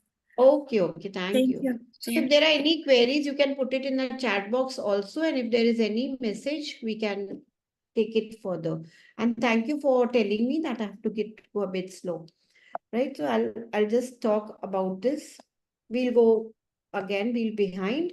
So what is, before dealing with autoimmune disorders, we have to understand the psychoanalysis of this particular disorder, which is autoimmune disorder. So autoimmunity is metaphorically for attack against what is foreign in ourselves or others. So it is whatever is unwanted is projected deep into the psyche. So our minds process information in a unique way and builds what is known as personality. We all have a personality. We all have an identity, and we always want to put the good part of us to forth. So when I put my good part in front of the society, in front of my family, relationships, society, everything which is surrounding me, there is a not me identity that includes what we negate and hate. So now we have two parts within us, one which is we are conscious of and a part we are not conscious of. So it's good me and bad me. So what is good me? It is that part which I feel proud of. Like I like telling everybody that I work so hard, but there may be some part which I negate. So that is a bad part of me. It is a part of us that which we dislike.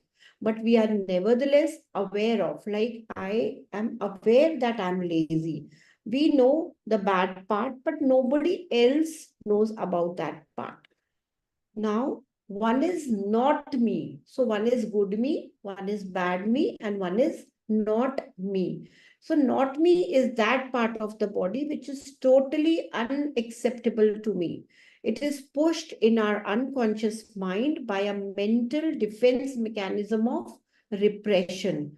Neither others nor me know about it. So when that is negated to an extent that even I am not aware of, that is where it gets repressed, and that is where this starts playing in your body. So often the person seems to be completely opposite of what he really is, and his real self is denied and projected outside. So it is like, my mother-in-law is always jealous, doctor. I don't like that jealousy. I hate jealousy. So once you start talking about others in this way, and this gets repeated in your behavior, it means that mother-in-law is reflecting the negated part within you, and she is just mirroring it outside. I hope it's clear. You can just put it in the chat box if any clarification is needed here, because this is very important. It's Yes? Meeta, yes. Yeah. So this negated part. So what we do in the case taking when we deal with autoimmune disorders, we normally take this negated part, and this negative part, it comes in your relationships. I am such an honest person, doctor. I hate dishonesty. I just don't like to see their face. So when you are negating something very strongly, it is some part of you which is there within you, and you are not willing to accept it. So this is what we have to understand when dealing with autoimmune disorders. There is something which you are negating and that gets projected outside. So it can be a movie character, it can be a character which you have seen, it can be your neighbor, it can be one of your family members. So recently I had a lady who is going into depression and she is going into menopausal symptoms. She said, doctor, now you don't know in my house, my mother-in-law, you don't know how much jealousy is playing in my mind. Now I have made a program, I'm going outside with my kids, I've made an international tour. I'm sure that even she is going to do the same. She's going to make program with her daughter and she's going to. So this, she gave me a hint that there is some jealousy within her, and remedy for her which was worked out was an animal remedy, right? So we have to take care of not me part. So case taking in such cases, I'm just giving you some clue. It is focus on what they abhor or dislike in others. Go to areas of movies, dreams, characters they dislike. These issues can be taken as their own issues. This term is coined by Jung as shadow. So this is where we have to see this shadow part, and this is what we have to explore in such cases. So shadow is sum of all denied or rejected aspects of reality that people cannot or will not see within themselves.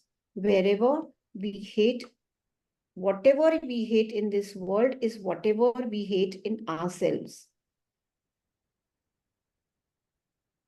If someone hates people who are lewd and flirtatious, it means they are denying such traits within themselves and they are projecting out in the outer world. So now, give me a second.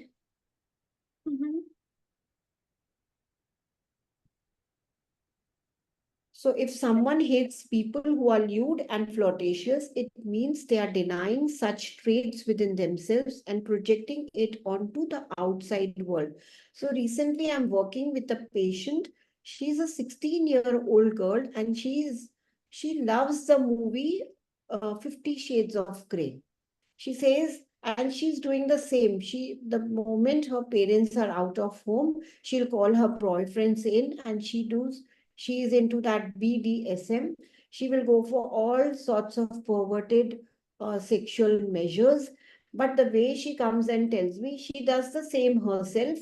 But she'll come and tell me, doctor, I don't like friends at my school and colleges because they just talk only about boys. They don't have something to do. I'm very creative. So on one end, she doesn't like people who talk about sex, who are just talking about fashion, designing. But at the same time, she loves 50 Shades of Grey and she herself is involved in such perverted sexual measures.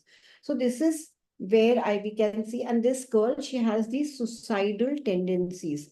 So now this is a psychiatric case, but in autoimmune disorders, the cells are committing suicide at some level. They are attacking themselves, right? So we have to learn to understand this projection. So now, when we work with homeopathy, we have three kingdoms. In minerals, the problem is within themselves. The plants too, at some extent. So we have to see these minerals and they are always having this remorse that I am not good enough. So they will sometimes accept that, okay, I am lacking here, but there will be a point in their life where they don't want to integrate this lack within them. This lack is suppressed, it goes down in the psyche, and this can take, it is taken such down, it is repressed so much. Opposite end, they'll try to project that I can do this, doctor, I'm such creative person, I can do this, they'll be opposite of what they are within, what their perception about them is within, and this can create a rift in their personality, and this can present as autoimmune disorder. So what we have to see most of the time when we are in our old age, all the remedies like conayam, the reptiles. So here we can have these breakdown tendencies, or here we'll see these leprosyphilitic tendencies, and this is majority of autoimmune disorders which can be presented here. So often many animal remedies also can project their shadow outside. Doctor, I don't like these double-faced men, people around. I like to be whatever I am, I'll tell you on my face. I don't like these double-faced men. So most of the people who talk like that, they have these reptilian energies within, and they have suppressed this hatred, this double-sidedness, this conflicting personalities, or this kind of deceitfulness. They have suppressed within them. So they have these. Otherwise, normally, when I am in my healthy condition, I am neutral to some good or bad outside. I'm in my own being. I don't react much to whatever is good and outside, good or bad outside. But the moment I start judging, the moment I start seeing outside, I know that we are suppressing sometimes something and repressing something within us. So the bigger the shadow, the more the denial. This is the hatred for the self. So this non-acceptance of self is the core of autoimmune disorders. Here it can be non-acceptance of others also, because once I don't accept myself, I will not accept others also. This is a mirror reality. So now when we come to autoimmune disorders, we have this thymus chakra, thymus gland. This thymus gland is the seat of the soul. Now, Dr. Genoveva asked me to bring this spirituality and homeopathy together so that we understand how homeopathy is holistic. So now when we want to understand that how homeopathy helps holistically, why we are boasting so much that homeopathy is a holistic science, but when we understand these deeper psychodynamics and we understand how these thymus gland, which is connected to, the hormones also, how this plays in our body. So we have this heart chakra here. Here we have this cardiac plexus, and above this cardiac plexus we have a thyroid gland, and here we have this thymus gland. So thymus gland is the place where this immune system has a major play.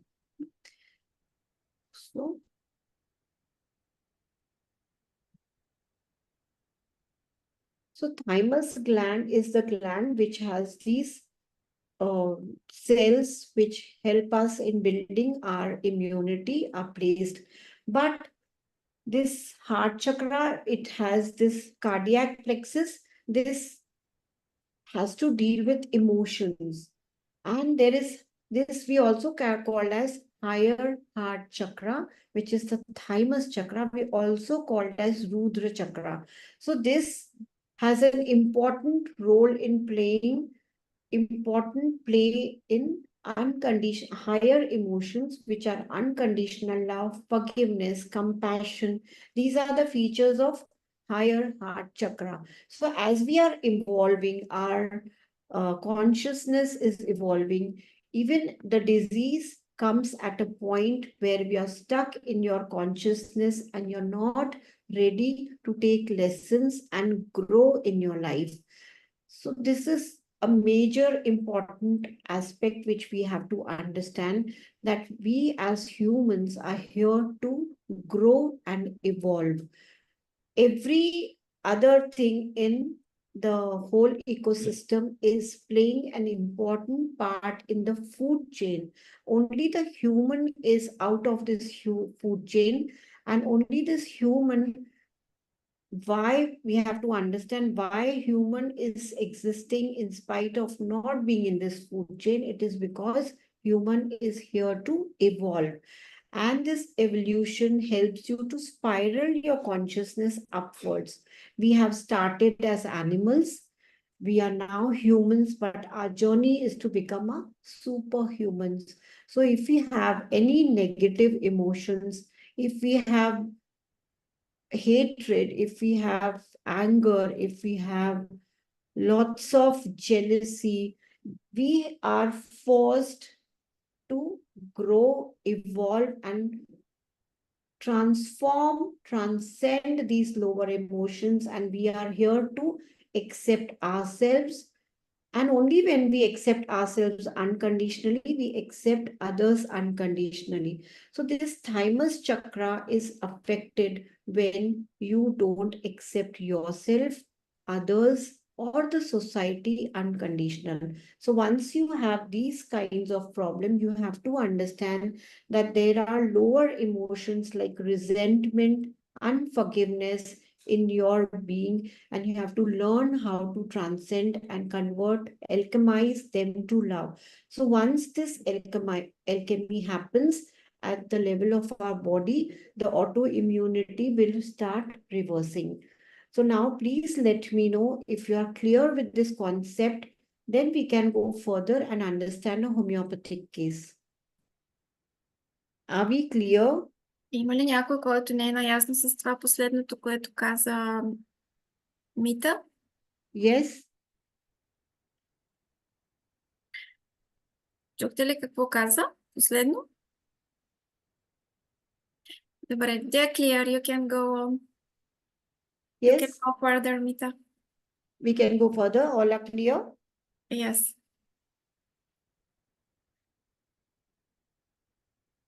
So now the organs here are all these are governed by this thymus chakra and the heart chakra.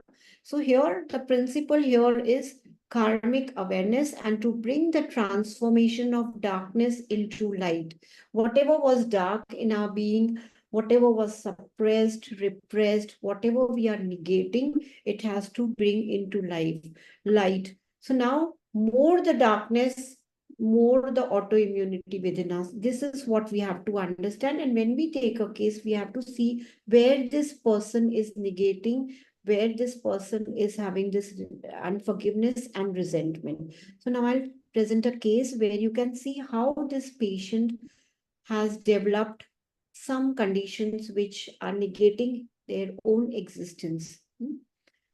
So here, mostly when we deal with such cases, what are the demons? We can see one will be this guilt and other will be the resentment.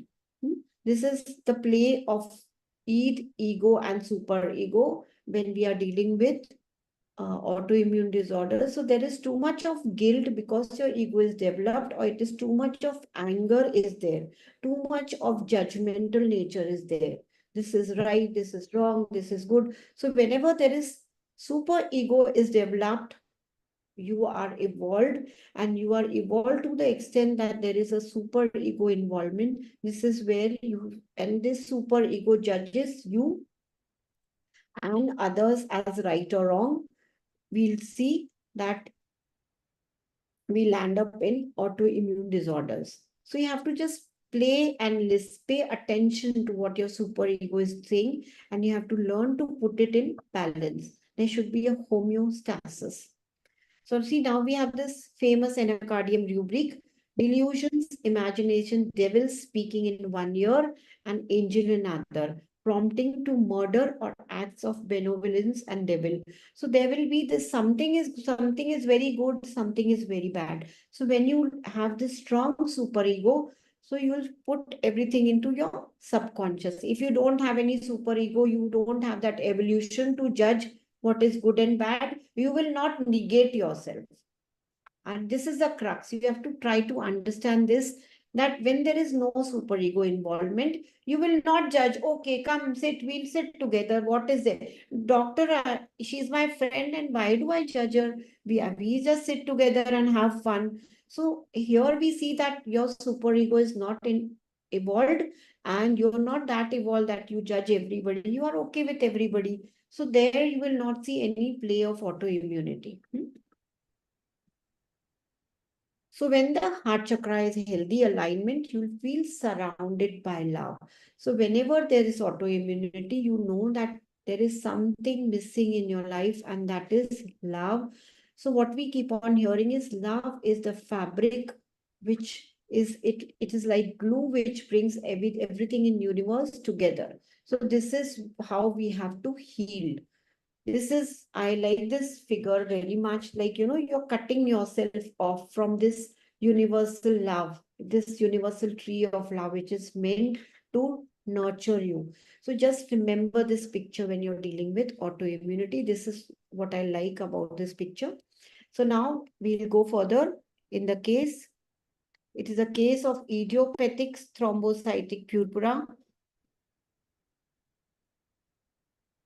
He was febrile. This is a patient, he was around 4 to 5 years that time. So this child, he was 4 to 5 years when you came to me, and he was suffering from idiopathic thrombocytic purpura. Means he was bleeding from every orifice of his body, sometimes here, sometimes from the mouth. And the parents had sold their shop, their house for his treatment, and he had taken all kind of allopathic treatment from the best of the doctors. Dr. Genoveva, here I would like to say, this is a case where even he had gone for splenectomy, because that is where the cells are destroyed. And because they didn't want, platelets are destroyed. So even the treatment last resort here is to remove the spleen from the body, so that platelets are not further affected, they are not destroyed. And even after that, even after being given the best of the treatment, whatever allopaths had, even they had gone to the extent of going to splenectomy, still that bleeding was not stopped. Then doctors had given up. So this is a case which came to me after all the possible resorts with allopathy had been used, and then only after that homeopathy was the last resort. So here, although we didn't stop any treatment, but allopathic treatment, but we just boosted with homeopathy. So when he came to me, he was febrile. His skin was hot to touch. He had undergone splenectomy. The platelet count was 30,000. In spite of all treatment, he was not getting better. They had been to the best doctors. Doctors said, we are doing our best, and now its only thing is we have to wait and watch. The parents had sold their house to meet the expenses of the treatment. It was a very desperate situation, and one of my students was a neighbor to this family. So she suggested, see, because anyways, you don't have anything to look forward, please try homeopathy. So now, when I tried to study this, who is this child as an individual? The child was so conscientious that he used to wake up at the middle of the night bleeding. So now again we get a rubric here. You have to see every peculiar thing here. He used to stuff the bed sheets like this, curtains, to stop his nose from bleeding. And he used to wait till the morning that I should not wake my mother up. My mother will be very sad. She'll be affected, to let her sleep, and I'll wake up. When she wakes up in the morning, I'll tell her. So all the curtains and bed sheets used to be red, stained with blood. So now what we see, that this child is how much developed he is. Not a child of 5, 6, 7 years will not go understand the trauma of the mother. But this child did not want to traumatize his mother and see his efforts. So now this is what we are seeing in our case, that this child has his developmental age is very different. He is an adult in his developmental age, to the extent that he understands that my mother will be traumatic. She will not be able to face this trauma. So now when I tried to understand the family, it was a dysfunctional family. He was exposed to constant tiffs between the parents. There was an atmosphere of domestic violence. As a child, he was always angry with his mother, but he was always affectionate towards the mother, and he was always angry with the father. So as a child also, when there was a domestic violence going on, his fists were like that. The mother said he wanted to do like this thing. So he was affectionate towards the mother, but there was anger towards his father. So when we deal with cases of infants, he was just 5, 6 years old that time, and he has been suffering since 2.5 years. So we try to take mother's history during pregnancy, which is MHDP. So he was a very, very irritable person. The mother was not at all happy with her husband. And he used to blame, he was a failure. He did not achieve much in life, the father, and he always blamed the mother for his failures. And also he was an alcoholic, and he used to hit her when she argued with him. So the mother revealed that when she was pregnant, she used to hit her abdomen, not wanting to bear this man's child. He is like that. What if the son is also like that? So she used to hit her own womb, the own child. So this is where we see that she wanted to kill her own child. So we can see this leprosyphiliticness in the mother, that she wanted to destroy her own child in the womb because she had so much anger and she wanted to take revenge from the father. So she's disclosed that I used to hit my child in the womb, that you will also be like your father once day, and she wished him dead. This is what she conveyed, was a revenge against her husband. So now, do you see what a mother feels for the child? That time when she's pregnant, there should be love, but here it was a revenge. The child was just a tool, used as a tool for revenge. So we see that how far we have gone from love. We have at the extreme, and we have extreme hatred, violence, and destructiveness and revenge feelings. So the more you go away from this center, the love which keeps us aligned to the universe, the more distant we are, the more grave pathology we attract in our lives. So now she understood, no, doctor, my son is experiencing death every moment now, and I understand that this is because of my own actions. So this is the root of autoimmune disorder in the child. Threat to survival was seen. As a child in the womb, he was threatened. His survival was threatened. So the psychodynamics here is threat in the womb, revenge, unforgiveness, hatred, and syphilitic destruction. So we need to find a remedy which covers all this. We need to cover the womb stage, that in womb itself you are threatened. So whatever psychodynamics I told you before, we can see each and every word here, and we can see the syphilitic destruction. So here we see it's a leprosyphilitic miasm, detachment. You are rejected by the mother. You are unwanted. You are not welcome in this world. So the psychodynamics in the womb itself is me against the world. The world doesn't want you to come here. In the womb, you're threatened and you're wished dead. So whole life you're thinking that you have done something wrong. You don't deserve to be here. You don't deserve to exist. Your existence is threatened. So now the remedy chosen was Lekesis 1M. Now why? Because when we work, I like to work with the system method. We are trying to work with symptoms, but we are trying at the same time, we are trying to form a system now. So this gives us more confidence in such cases. So now here I could see this animal energy. It's, like the me versus you. We also see an issue of survival. Revenge is mother's state during pregnancy. We see the syphilitic miasm. So also I tried to see rubrics. What we saw here, nose epistaxis, hemorrhage, fever during. We have crot H, we have lecasis, right? We have nose epistaxis, hemorrhage, purpura hemorrhagica in. Again, we have lachesis, phosphorus, and crotalis remedy. We need to see that our remedy has to be an hemorrhagic remedy, right?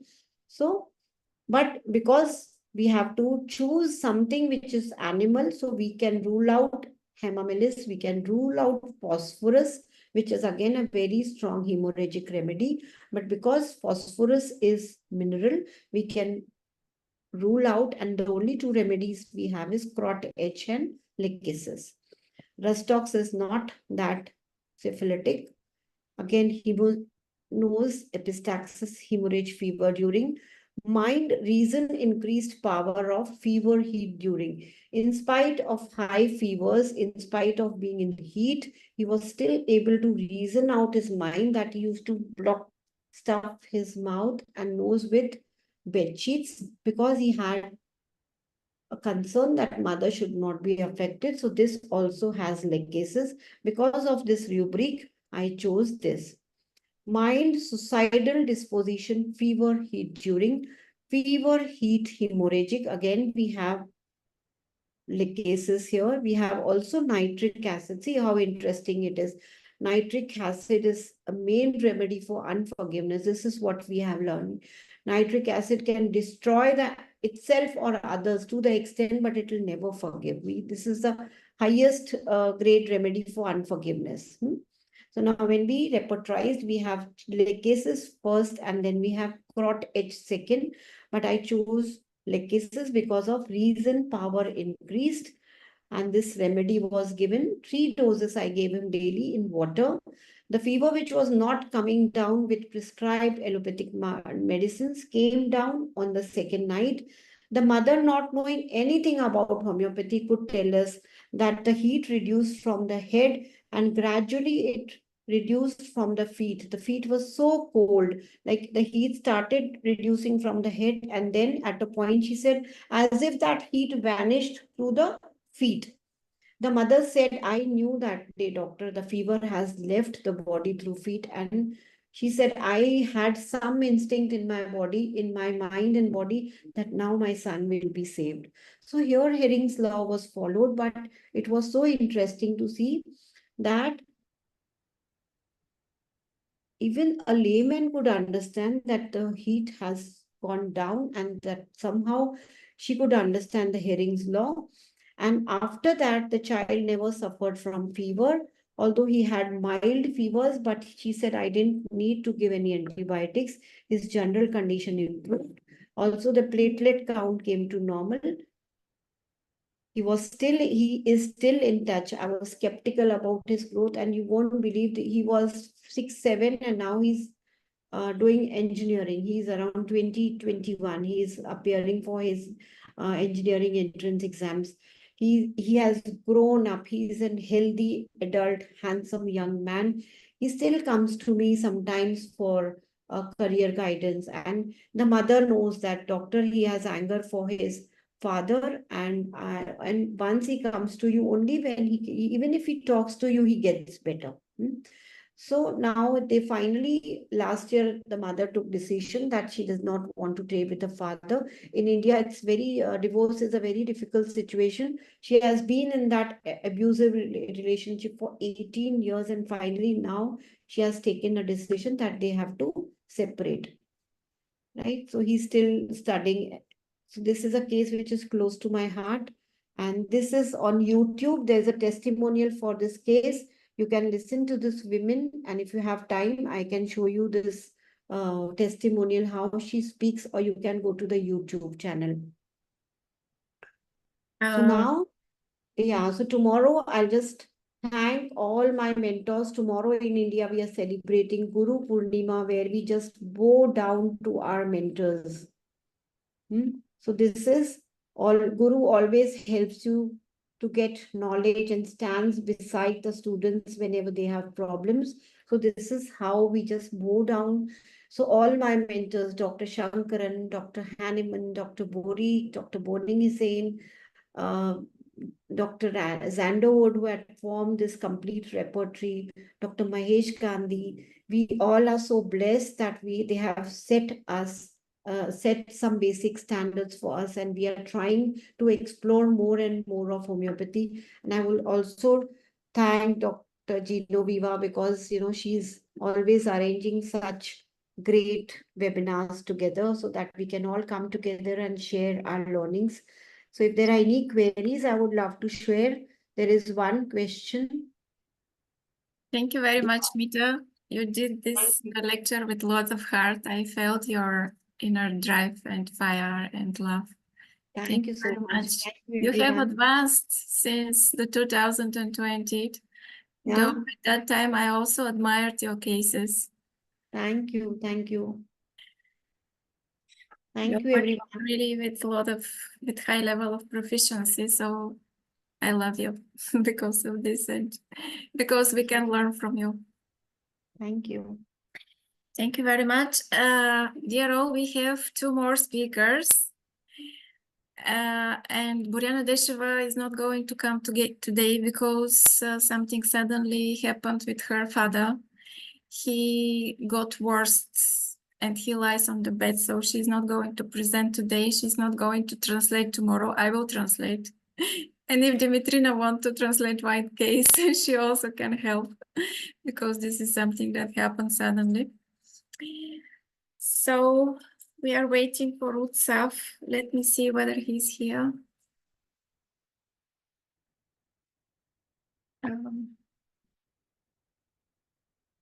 Utsav, are you here, Dr. Utsav?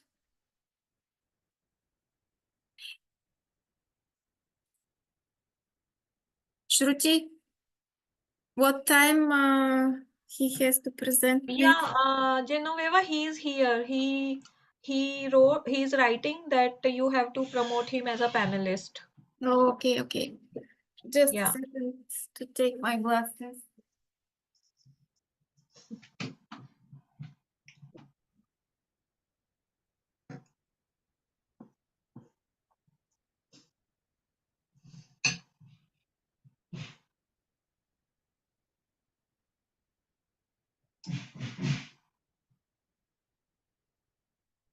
But you're all heroes in this hot time.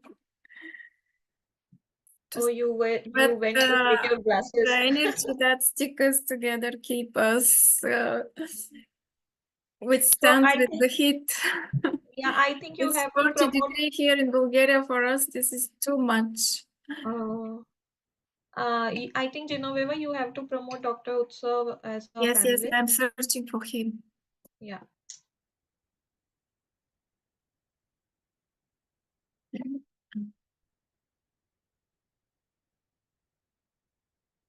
I don't see him here. Let's see.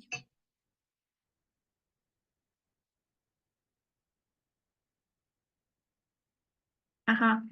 Yes, I saw him. Utsav, Dr. Utsav, I promoted you as a panelist, and Yeah, now yeah. I allow you to talk as well. Yeah. Dr. Utsav Kataria is a student of Dr. Gaurang Gaikwad. Dr. Gaurang Gaikwad asked me to include him in our list, and I saw he's very passionate homeopath as well, so I decided to add him to our list. So thank you very much for your coming, Dr. Utsav Kataria, and we are looking forward for your presentation. Thank you very much for your invitation, and I'm grateful to you and Dr. Gaurang. So, can you hear me clearly? Yes, everything is perfect. You can go forward. Okay. My screen is visible. Can you see my presentation? Yes, I see. It's written case of recurrent CVA and post-stroke complications, male, 40 years old. Yes. So I will be presenting today the case of a recurrent stroke, which is a cerebrovascular accident, and the post-stroke complications in male of age 40 years. Now, when we talk about stroke, what is stroke actually? So when we try to understand, the stroke is a clinical situation where the blood supply to the brain has been cut off. Either it can be because there is a blockage in the blood vessel to the brain, or there is a rupture of the blood vessels. Can you So- talk slower, please? Because the interpreter cannot get so quickly. Okay, I will And go after slow. that, we will do 30 minutes break as well, because Okay. the translator might have time to Sure. take a sip of water or any food. So, Thank you for patience. so the stroke, as I said, it's like a clinical situation where the blood supply to the brain has been cut off, and it can be either due to there is a blockage in the blood vessels, or it can be because of the rupture of the blood vessels which supplies blood to the brain. We'll try to study a little bit the past history of the patient, which we saw. So the patient suffered with first stroke in June 2021, and he was hospitalized for 15 days. He was given all the treatment and he was sent back home. But again, in the same year, in the month of September, he again suffered with the second stroke. And this time he had infarct also, that is a stroke, and also he was diagnosed of aneurysm in the brain. So he was advised to go under the surgery where the doctor had to put the stent inside the brain to normalize the blood flow to the brain. So you can see in the reports, it's a recurrent case of stroke. June 2021, it was an old stroke, and this was in the present situation where it was written acute infarct and also the aneurysm. So stent was already inserted when he got the stroke for the second time. But in spite of inserting the stent, he was not feeling well. So this was the situation where he came and he contacted us, and actually we did this case online, and he wanted to start the treatment. So his symptoms were he used to feel extreme drowsiness and fatigue, very, very, very weak. And sometimes he used to feel dizzy also. Dizzy if he sit or stand for a longer time. And he always used to be in a lying down position. Even he was giving the case history sometime while in a lying down position because he was not able to get up out of weakness. And what he said, the doctor, I feel my body is functioning only 30%. And the 70% is like a weakness and too much of tiredness. And because of this, difficulty in breathing also started because he feels the respiratory muscles are not supporting very well out of weakness and out of dullness. Sometimes he used to feel chill all over the body. You can see the shivering in the body, and he used to feel it's like I feel the nervous weakness. He said that if I walk for 10 minutes, I have to take a break for 2 minutes. I stabilize and then again I start walking. I cannot walk in one go because it gives me difficulty in breathing and I also start feeling weak. One of the important physical symptom which he shared which has been persistent after the second stroke was headache. And interestingly, the sensation of headache was like a heaviness, especially in this occiput area. He used to feel too much of heaviness. And he used to feel better by only in the sleep and better by lying down. In the past, he had the history of chickenpox, malaria, ulcer in the stomach, and typhoid. And there was a family history of asthma and the hypertension.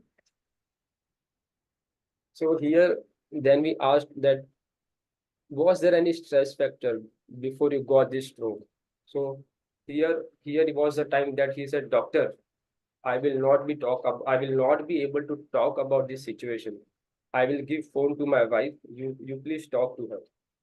So then his wife took the phone and she said that doctor, actually he lost his father suddenly without any reason. He was doing very well and suddenly he died. That had a great impact on his life. And then when we asked, this was the time where we asked the patient to share at least to share what was his main feeling in that situation. And he said that it was like a sudden shock for me. I couldn't believe. What should I do? I was not even in a state to cry. I was like just the blank feeling. I don't know what to do. So this was the main stressful factor before he got this stroke. And when we inquire about the recent stress which he's going through, he said that, doctor, I like to be with my family. I am living in a Bangalore, but my whole family, the distant family members are living in another part of India. I want to go with them, to be surrounded by them. When we asked about sensitivity and anger, he said, I just get angry and sensitive if people don't understand me, especially about my children's. The main fear is about my health, the health about my recovery, whether I will be able to recover or no. I'm getting stroke again and again. What will happen in future? What to do? I'm also scared of bad news. I cannot listen to the bad news. And the fear of narrow places, that has been the constant throughout the time. Then we try to understand a little bit about his basic nature and personality. So what he said is, doctor, I'm very, very anxious. If I have to do something tomorrow, I will get anxious today. If I know I have to do this function at this time, then I feel little anxious to complete that task on the time. And he said that I don't like to mix up with new people. I'm like an introvert person. I'm more of a family person than meeting new people. Then once again, we asked him, we tried to understand that what was the most stressful situation for him in his entire life. Then again, he connected situation to his father's death, and where he said that it was like again an unexpected shock with disappointment. So we can see that unexpected shock and disappointment is his main central feeling that he got, and after that he suffered with the stroke situation. He said, sometimes I get dreams of ghosts, sometimes the dreams are very scary. I feel the ghosts are near me and they are sitting around me. As an interest and hobbies, he said, I like to watch TV, read books, and like to do devotional things. When asked about the cravings, he said, I like to eat sweets. And nowadays, especially after this post-stroke situation, I'm unable to bear cold weather. I feel very, very chilly. On observation, what had happened that because of his dullness and weakness, he was unable to share the whole case history in one go. We had to divide the slot. Like first half of the case history was done in the morning, and the second half was done in the